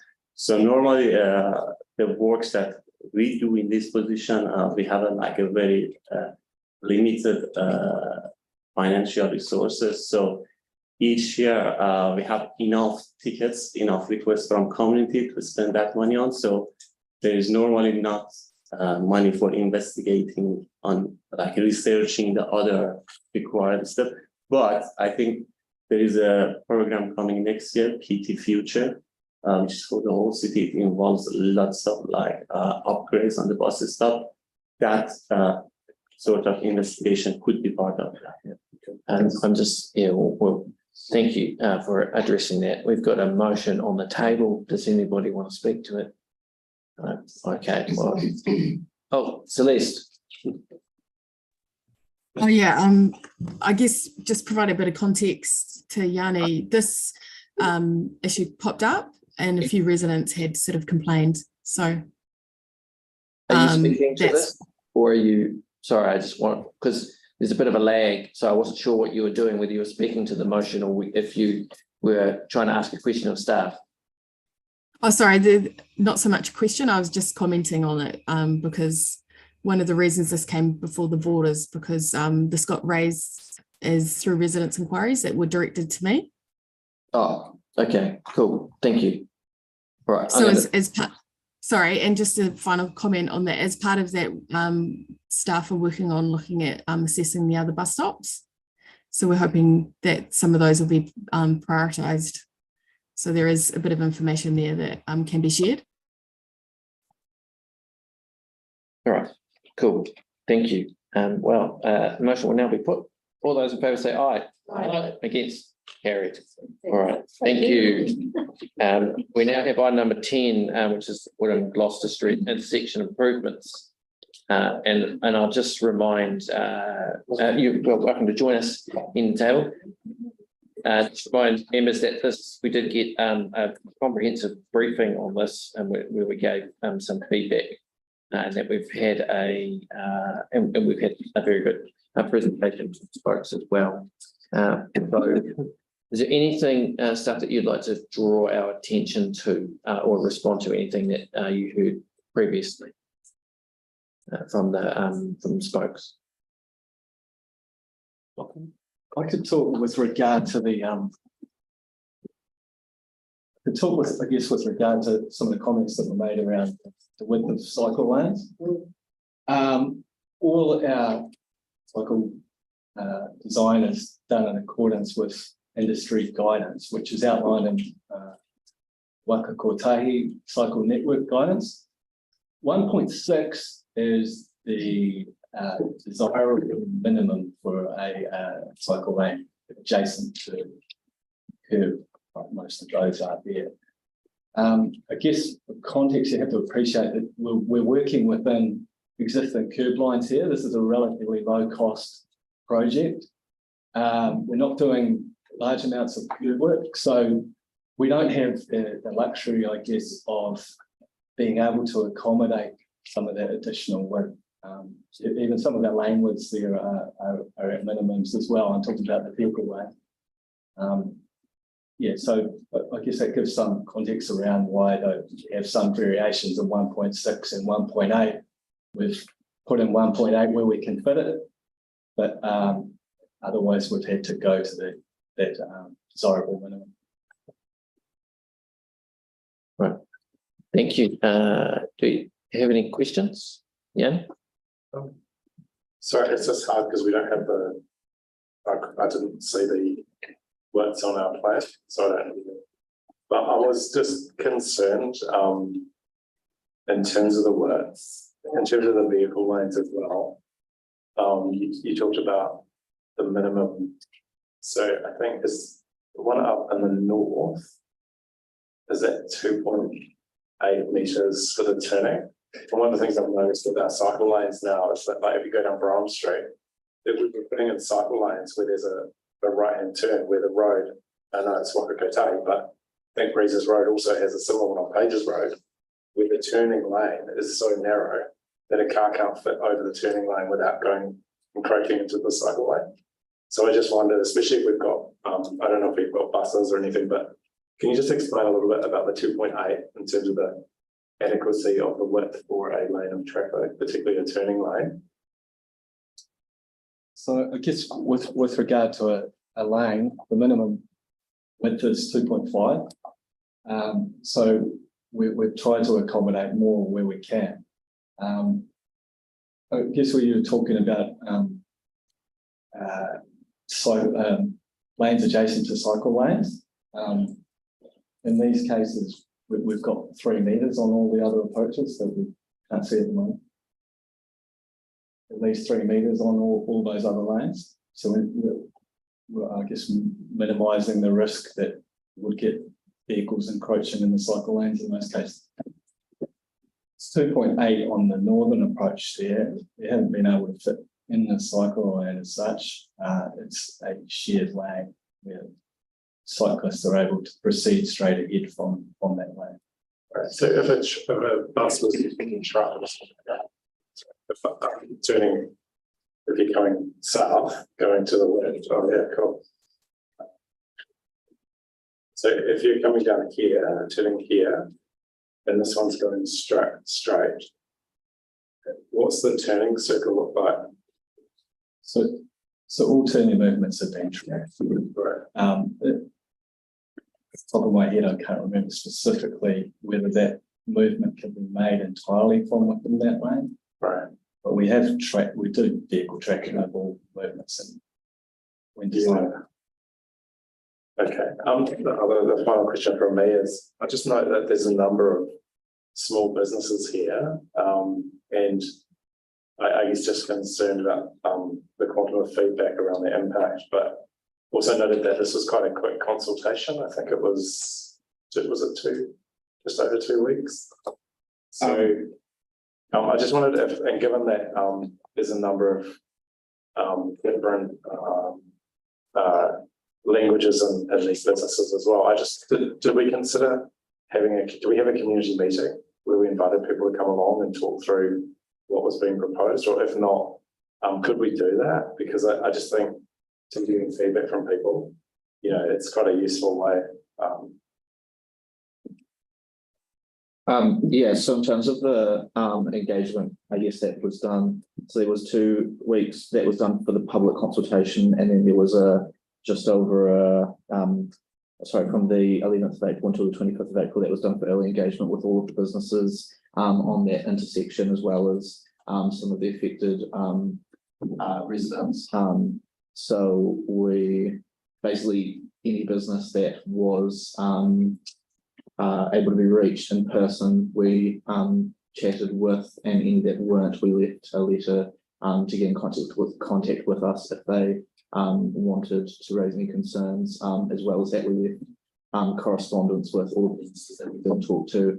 The one that we were most interested in hearing back from was if you go north, all the broken yellow line, that line of parking, we talked to the I think it's called Great India. Great India. Indian restaurant. And we talked to the owners plus staff, and they didn't raise any concerns with the plans when we went to talk with them, as well as so we also invited people to send us any feedback there. Already short time limited parking outside Great India.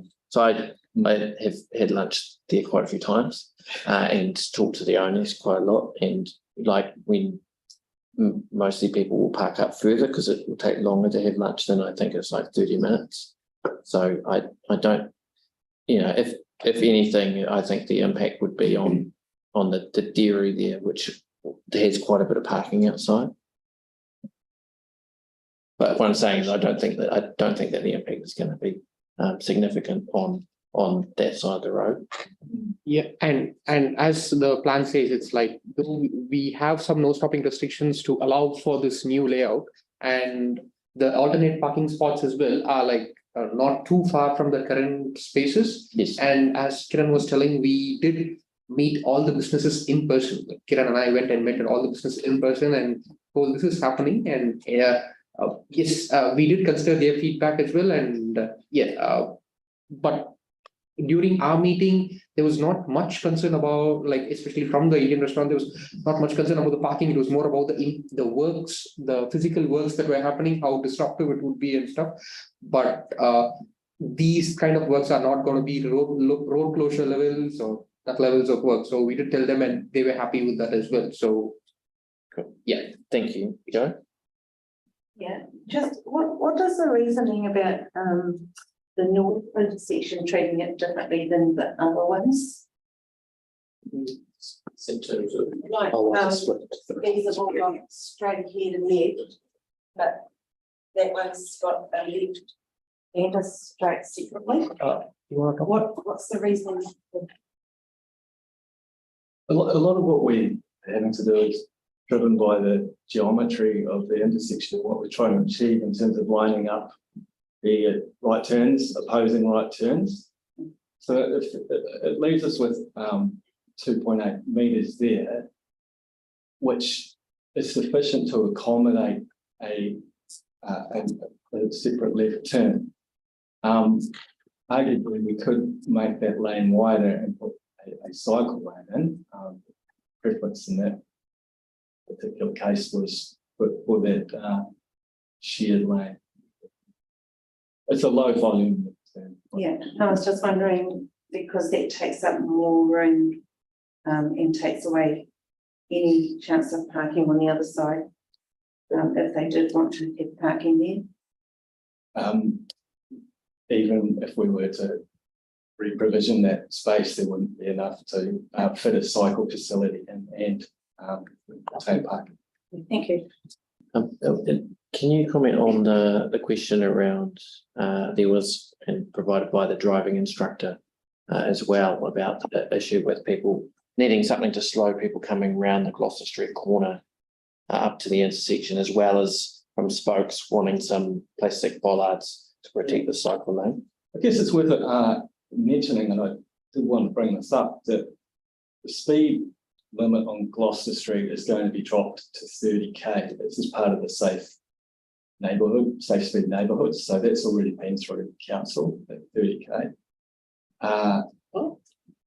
This current consultation on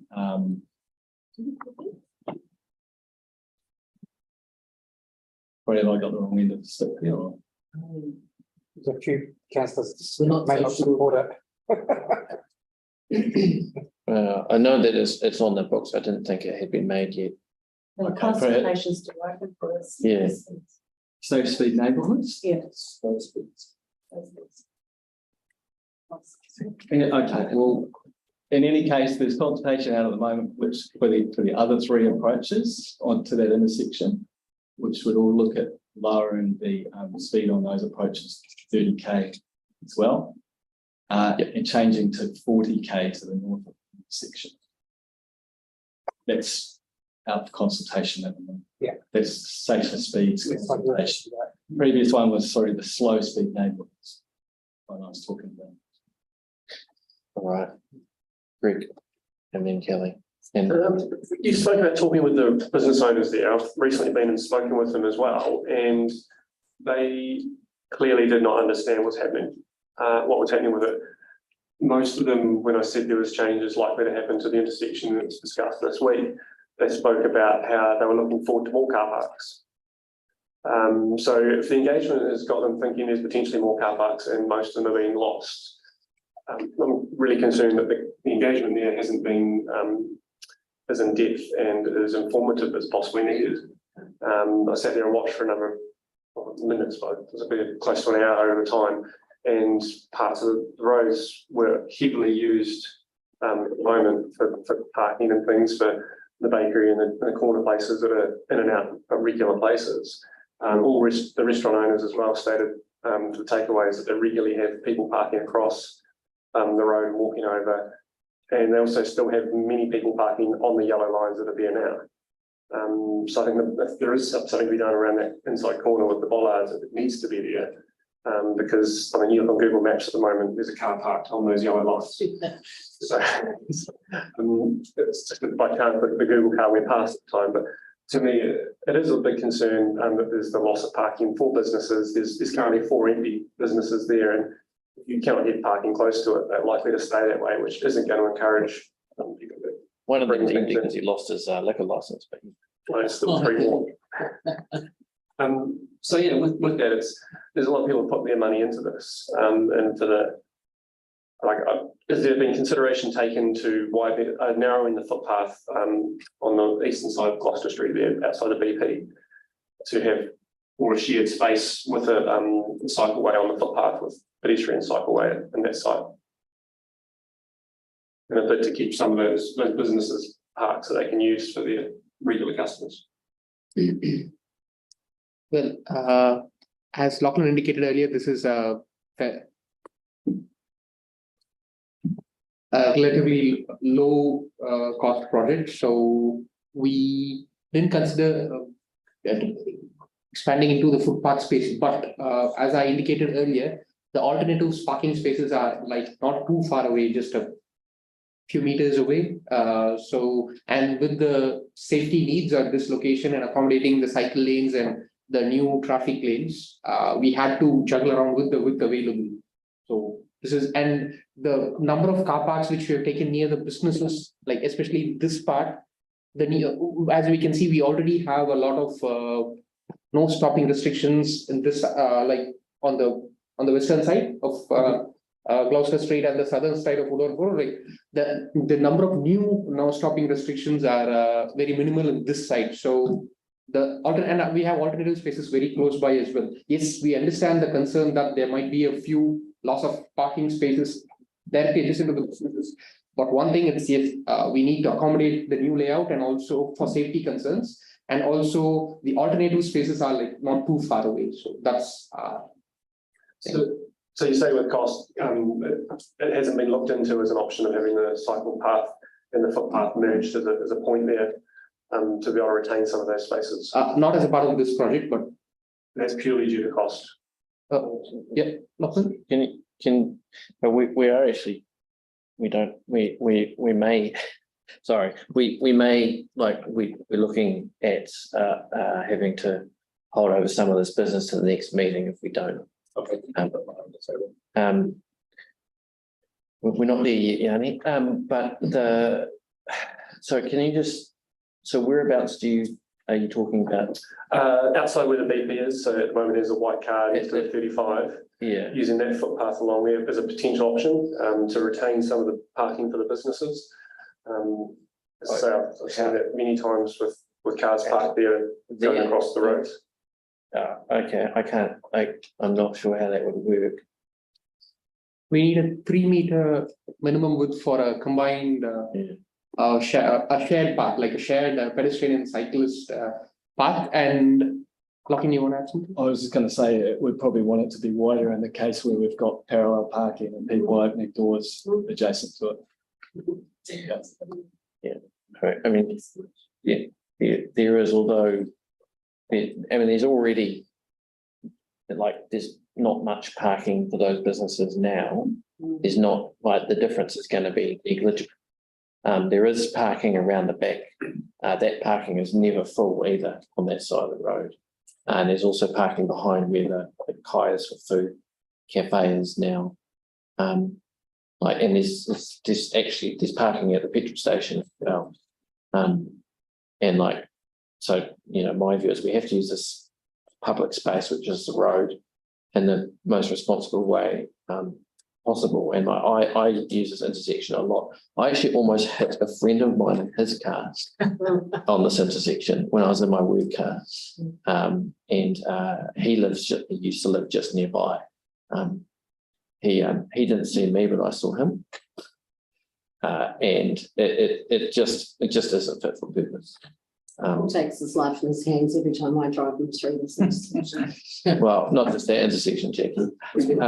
Well, in summary, it is like cost is also one of the factor, and also even with that space, with the area suggested, it is like on that side we don't have enough width. As I said, we need a minimum 3 meter width for a shared cyclist and pedestrian path, and considering the additional space for parking and door opening and safe distance from cyclists and pedestrians, we still don't have the space in some locations. We have a question from Tim.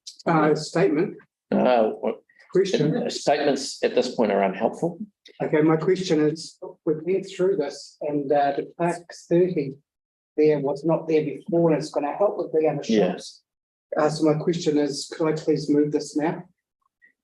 I was in line for a question before Tim, but Yeah, I'm sorry, I've been lost. It was, see, what just happened there was that Kelly was saying that he has been missed and you interrupted. That was not helpful.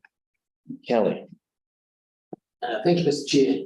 Can we go back to that map that we were all looking at with the whole intersection? Just a couple of questions. I haven't seen this sort of layout before. Do we use this around the city much? Pushing the cars out towards the centre and then having the cyclists come in here and then make provision for them in that lane. Is that common? I've never seen it before. We do have that elsewhere, yeah. Yeah. Okay. And the rationale for that is to put the cyclists out to avoid car doors? It's right, we get it, it's around the parking that's there, yeah. Yeah, okay. Another question I had was, by the way, I really like this. It's the only one I do like this whole side here. Just curious about parking along here, taking those parks away. There's no parking there now. Yeah, there's actually no parking there now? No. Are you sure? Because actually I've just been. No, there's no yellow lines there that I'm seeing on Google.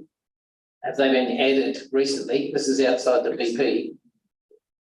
There's some sections of no stopping. But May not be as long. Oh, actually, I can see some very faint ones further down, just as you turn into the BP, but that's below the screen. So currently these ones aren't here. Is that correct? Yeah. Yeah. And so you're wanting to add them to there, and okay. Do we know how frequently people park here at all? I can give you my vibes. Yeah.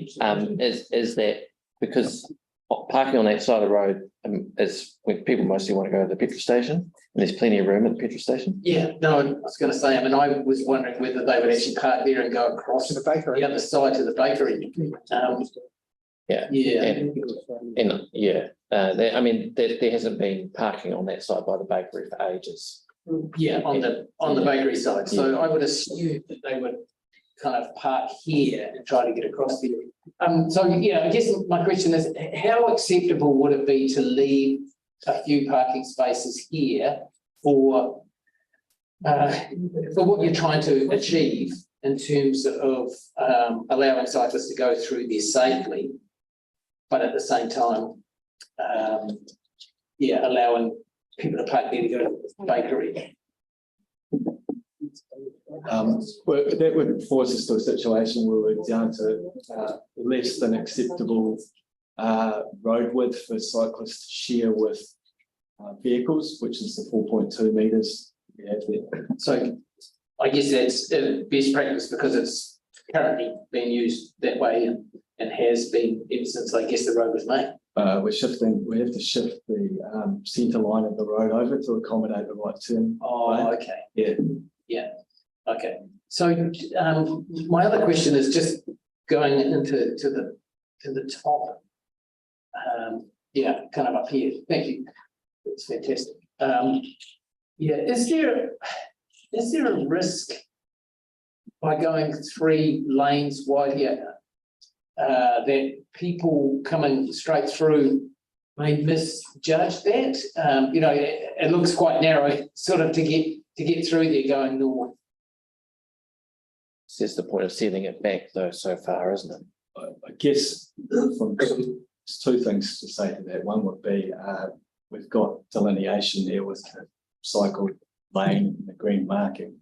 There's the arrow in the opposing direction, and if you won't see that if the vehicle's there, but you'll see the vehicle. So yeah, okay. That's how we delineate. Hopefully. And just my last question is in terms of this northern aspect. So obviously there's 3 lanes coming down. Did you do that as a result of the traffic volumes? Did that have anything to do with it? The volume coming south to town? I guess I tried to answer this a little before with regard to the arrangement of that. Yeah. It's probably more determined by the geometry. Opposite sort of, to have these kind of match each other. Of the 2 approaches. Okay. And that even for the previous question as well, it is like the through lane in the southbound approach is kind of in line with the northbound approach as well. And with what Lachlan said regarding the delineation, it would still encourage them to encourage traffic to go into the right lane and the right space. All right. Thank you for answering our questions. Now, you're welcome to take the seats back in the gallery. Tim, you're happy to move that, and we have a foreshadowed motion from Yanni. So, but Tim had already said that he'd be happy to.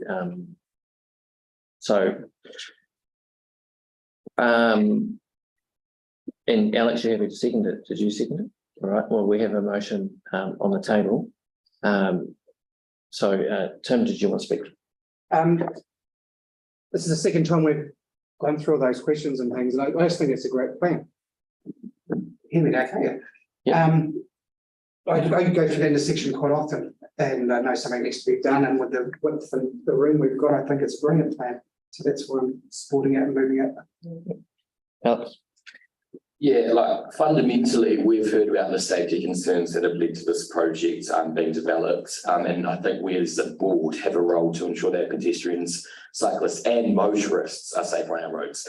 I do understand that in sections, short-term parking will be replaced with yellow lines, and that many sections that members are concerned about actually are already yellow lines.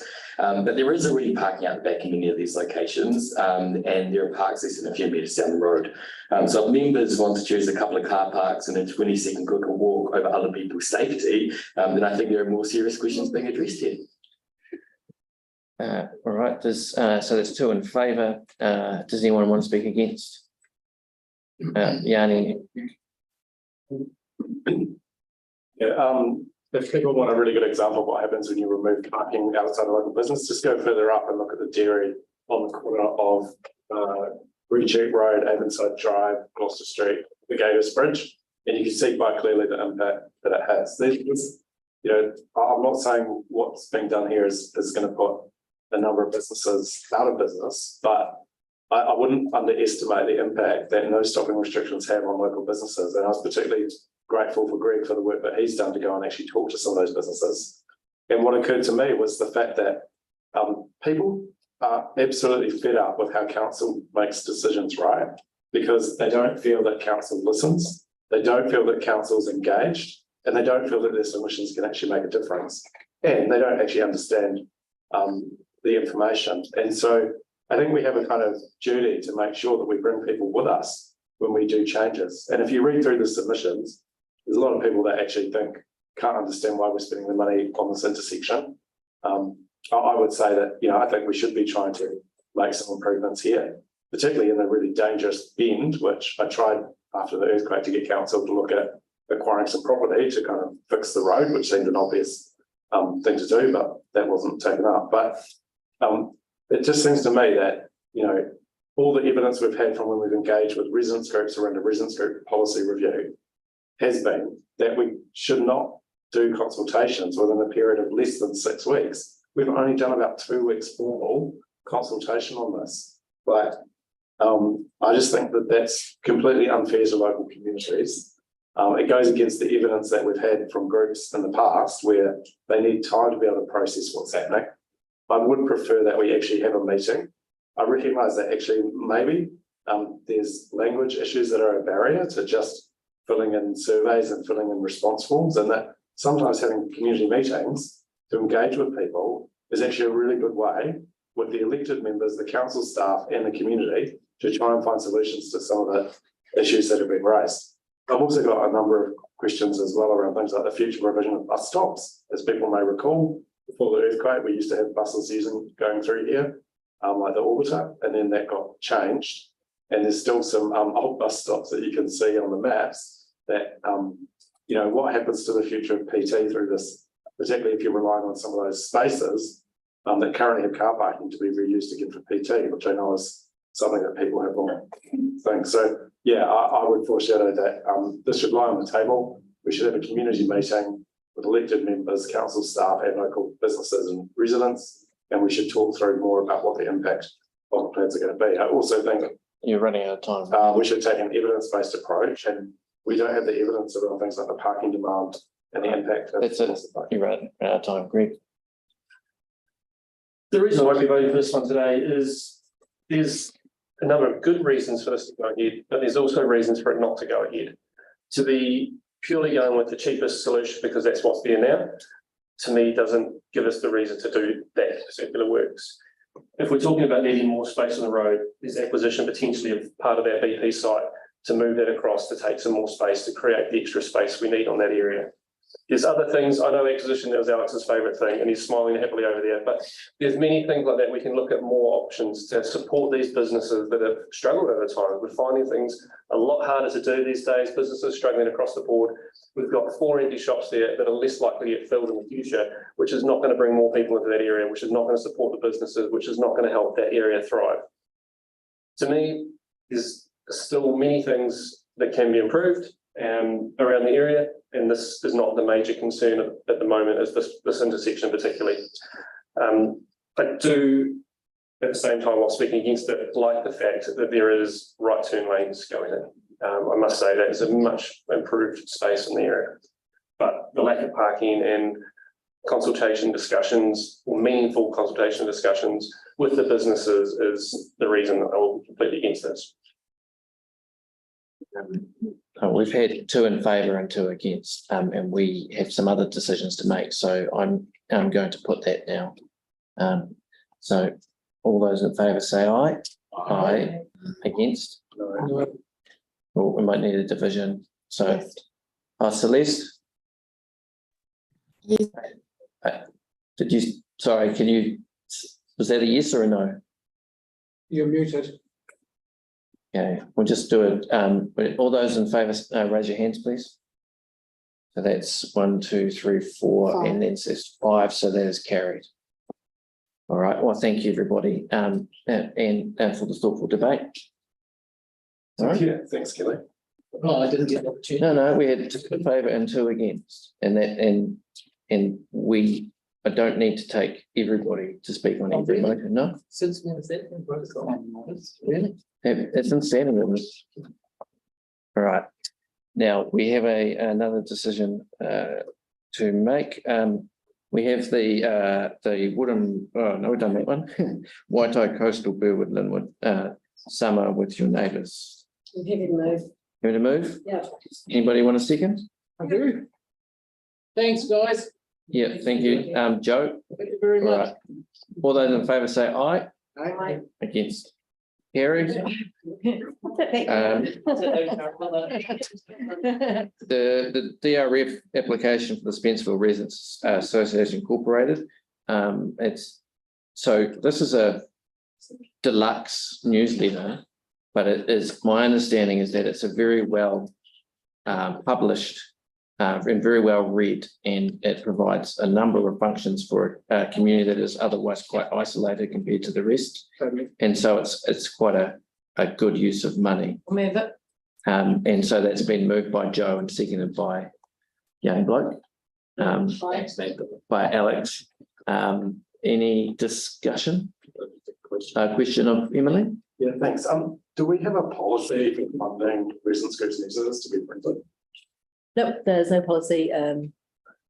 This was, like the report says, use some internal funds with funding it, and we weren't aware of it. It only came to light because the ward boundary changes, and so I guess the recommendations so that this group doesn't particularly suffer, just because there's some internal processes at play to when the transition happened. Sorry, I'm suffering from hay fever today, so. As part of our residents group policy, we had a sort of commitment to. So, because we're the staff under the collective agreement have to be finished by 7. Can you? Is this going to affect how you vote on this issue? So I'm okay. Well, in that case, can we make the decision and you raise those offline? Yeah. All those in favour say aye. Against? Carried. Thank you, Emily. This one is actually a bit more complicated, and I'm inclined to suggest that we leave it low on the table for the next meeting, but I would want to seek advice from staff before we do that. Hold on a sec. Can we get advice from staff first? It's my understanding that the charges start from 1st of October. So that does leave the group without, I guess, but without the ability to buy Kai in that time. Okay. I guess the next. That's helpful.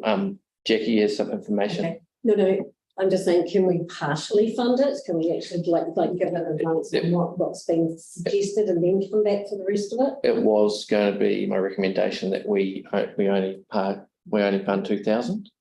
Yeah. So, it's your decision. We can cut and take account. Right. But Celeste and Yanni are on the relevant council committee, so may have something. So I'm currently still trying to weigh up whether we make the decision, but given that they'll have no money to buy, I just think it's crazy. But I'll go to you, Celeste, because you've got your hand up. Oh yeah, just a comment and a question. I think the key thing for me is not waiting, because we need to give the they need some certainty of funding in order to keep the doors open, and the risk would be like some other areas that once the doors close, that's it, and trying to get them up and running again is a problem. Plus, of course, people need food, and we do have a cost of living crisis. So I just want to reiterate how important this would be to just making sure that whatever amount we grant, that it does cover it from sort of now onwards, because this is an interim step while we figure out the long-term solution. When I say we, I mean the food bank, is it the Food Collective, Emily? That are working on the long-term solution with Kairos. Is that your understanding? Gary's team working with a number of different organisations that all provide food.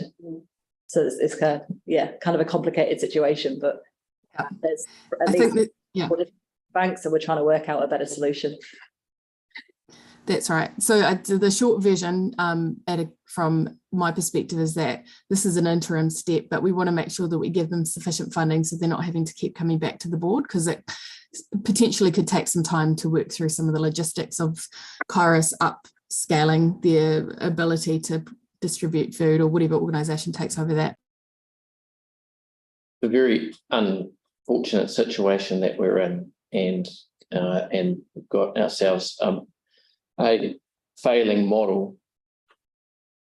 I feel uneasy about whatever decision we make. Yanni is the chairperson of that committee. Yeah, I mean, I just wanted to check. Sorry, I just wanted to check because we got an email on Wednesday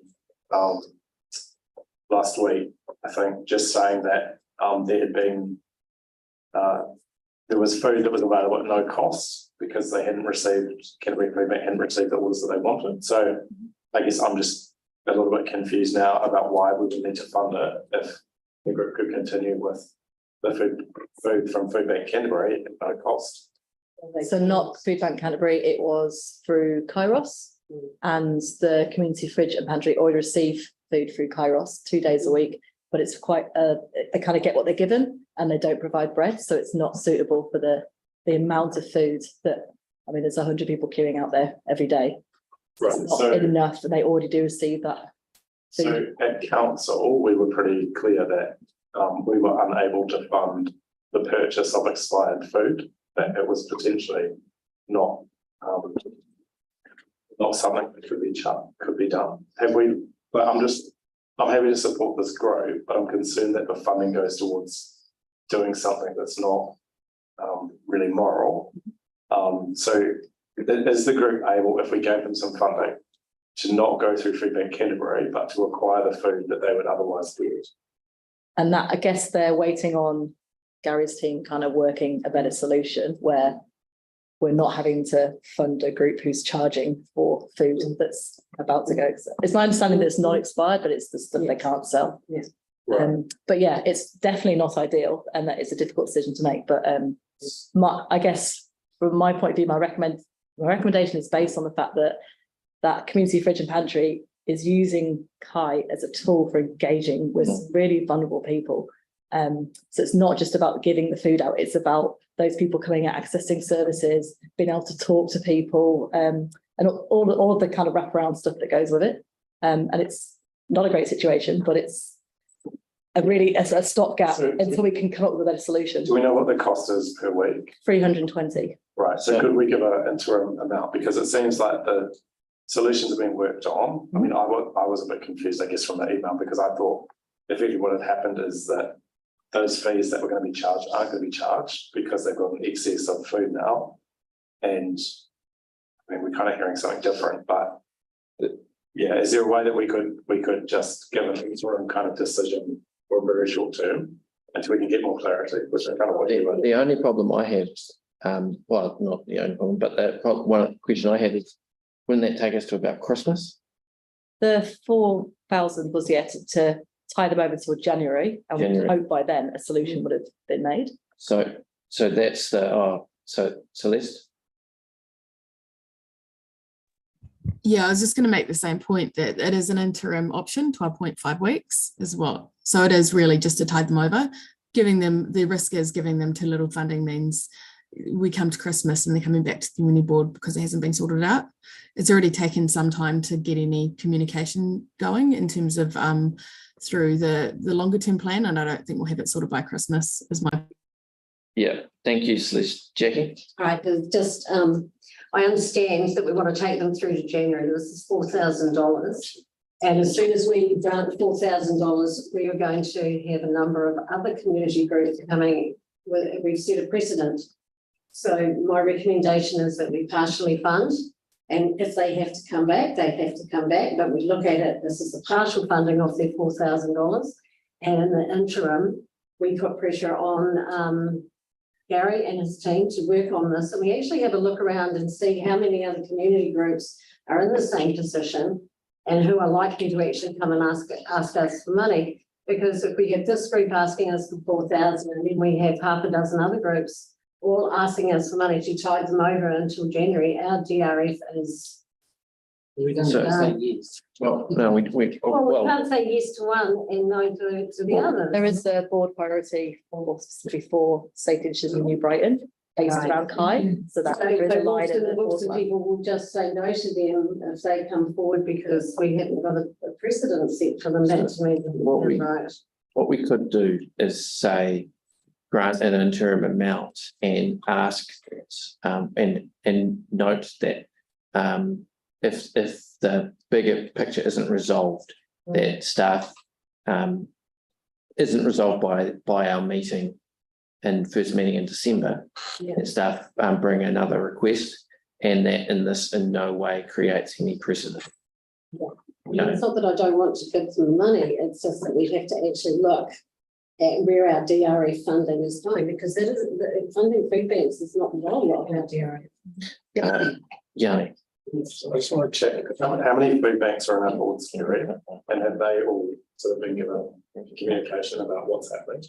The ones that get their food from Food Bank Canterbury have been given that communication. There are other food banks such as Positive Directions Trust get their food from 0800 Hungry. It's not as much, and they supplement that through their own funding through MSD. But it's a really complicated situation, different models So for what are different the food ones banks. in our board's area that get the funding from food bank? Canterbury? Bromley, I know that Bromley do.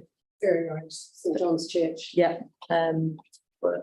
The Sky Sports Association. Yeah. Yeah, it's affecting lots of people. So should we, I mean, in terms of a strategic approach, they've all had the same, as I say, applied as discretionary. Not to my knowledge, I believe the reason it's come to a head with the community fridge and pantry here is because of the volume of people they have every day. Well, the problem is in a donation, but it's going to run out. Yeah, well, I guess that's all just. Very, very close. Yep. Concerns for me. Close, you know, it's It's a really messy situation. it's very messy.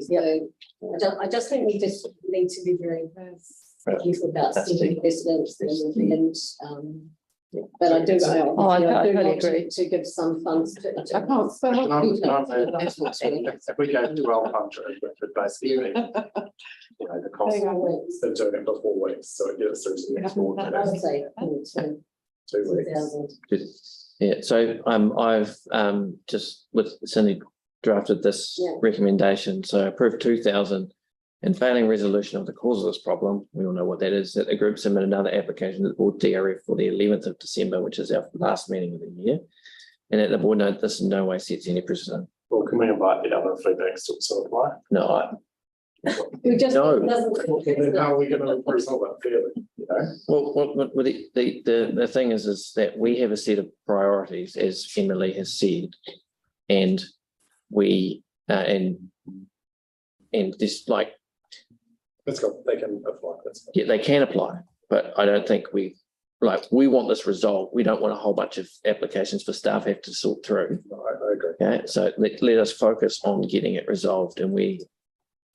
So with that in Can I mind, move this? Celeste, did you have a question? Oh, I just asked if I could move it. I don't know if I missed the.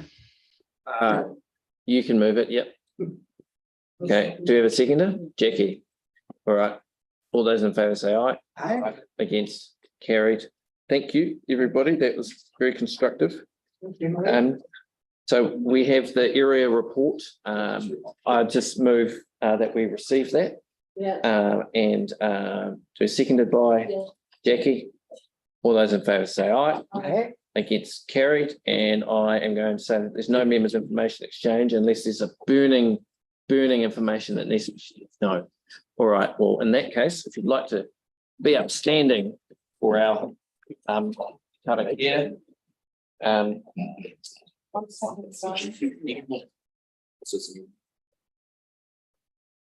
kia tau, te rangi mā e, o te rangi e tū I whunei.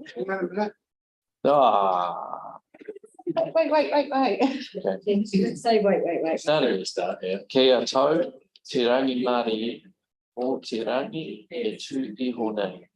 O Papakamana e tawhatu nei, o te tāo e awha nei, ki runga I a tātou. Tikei mauri mana.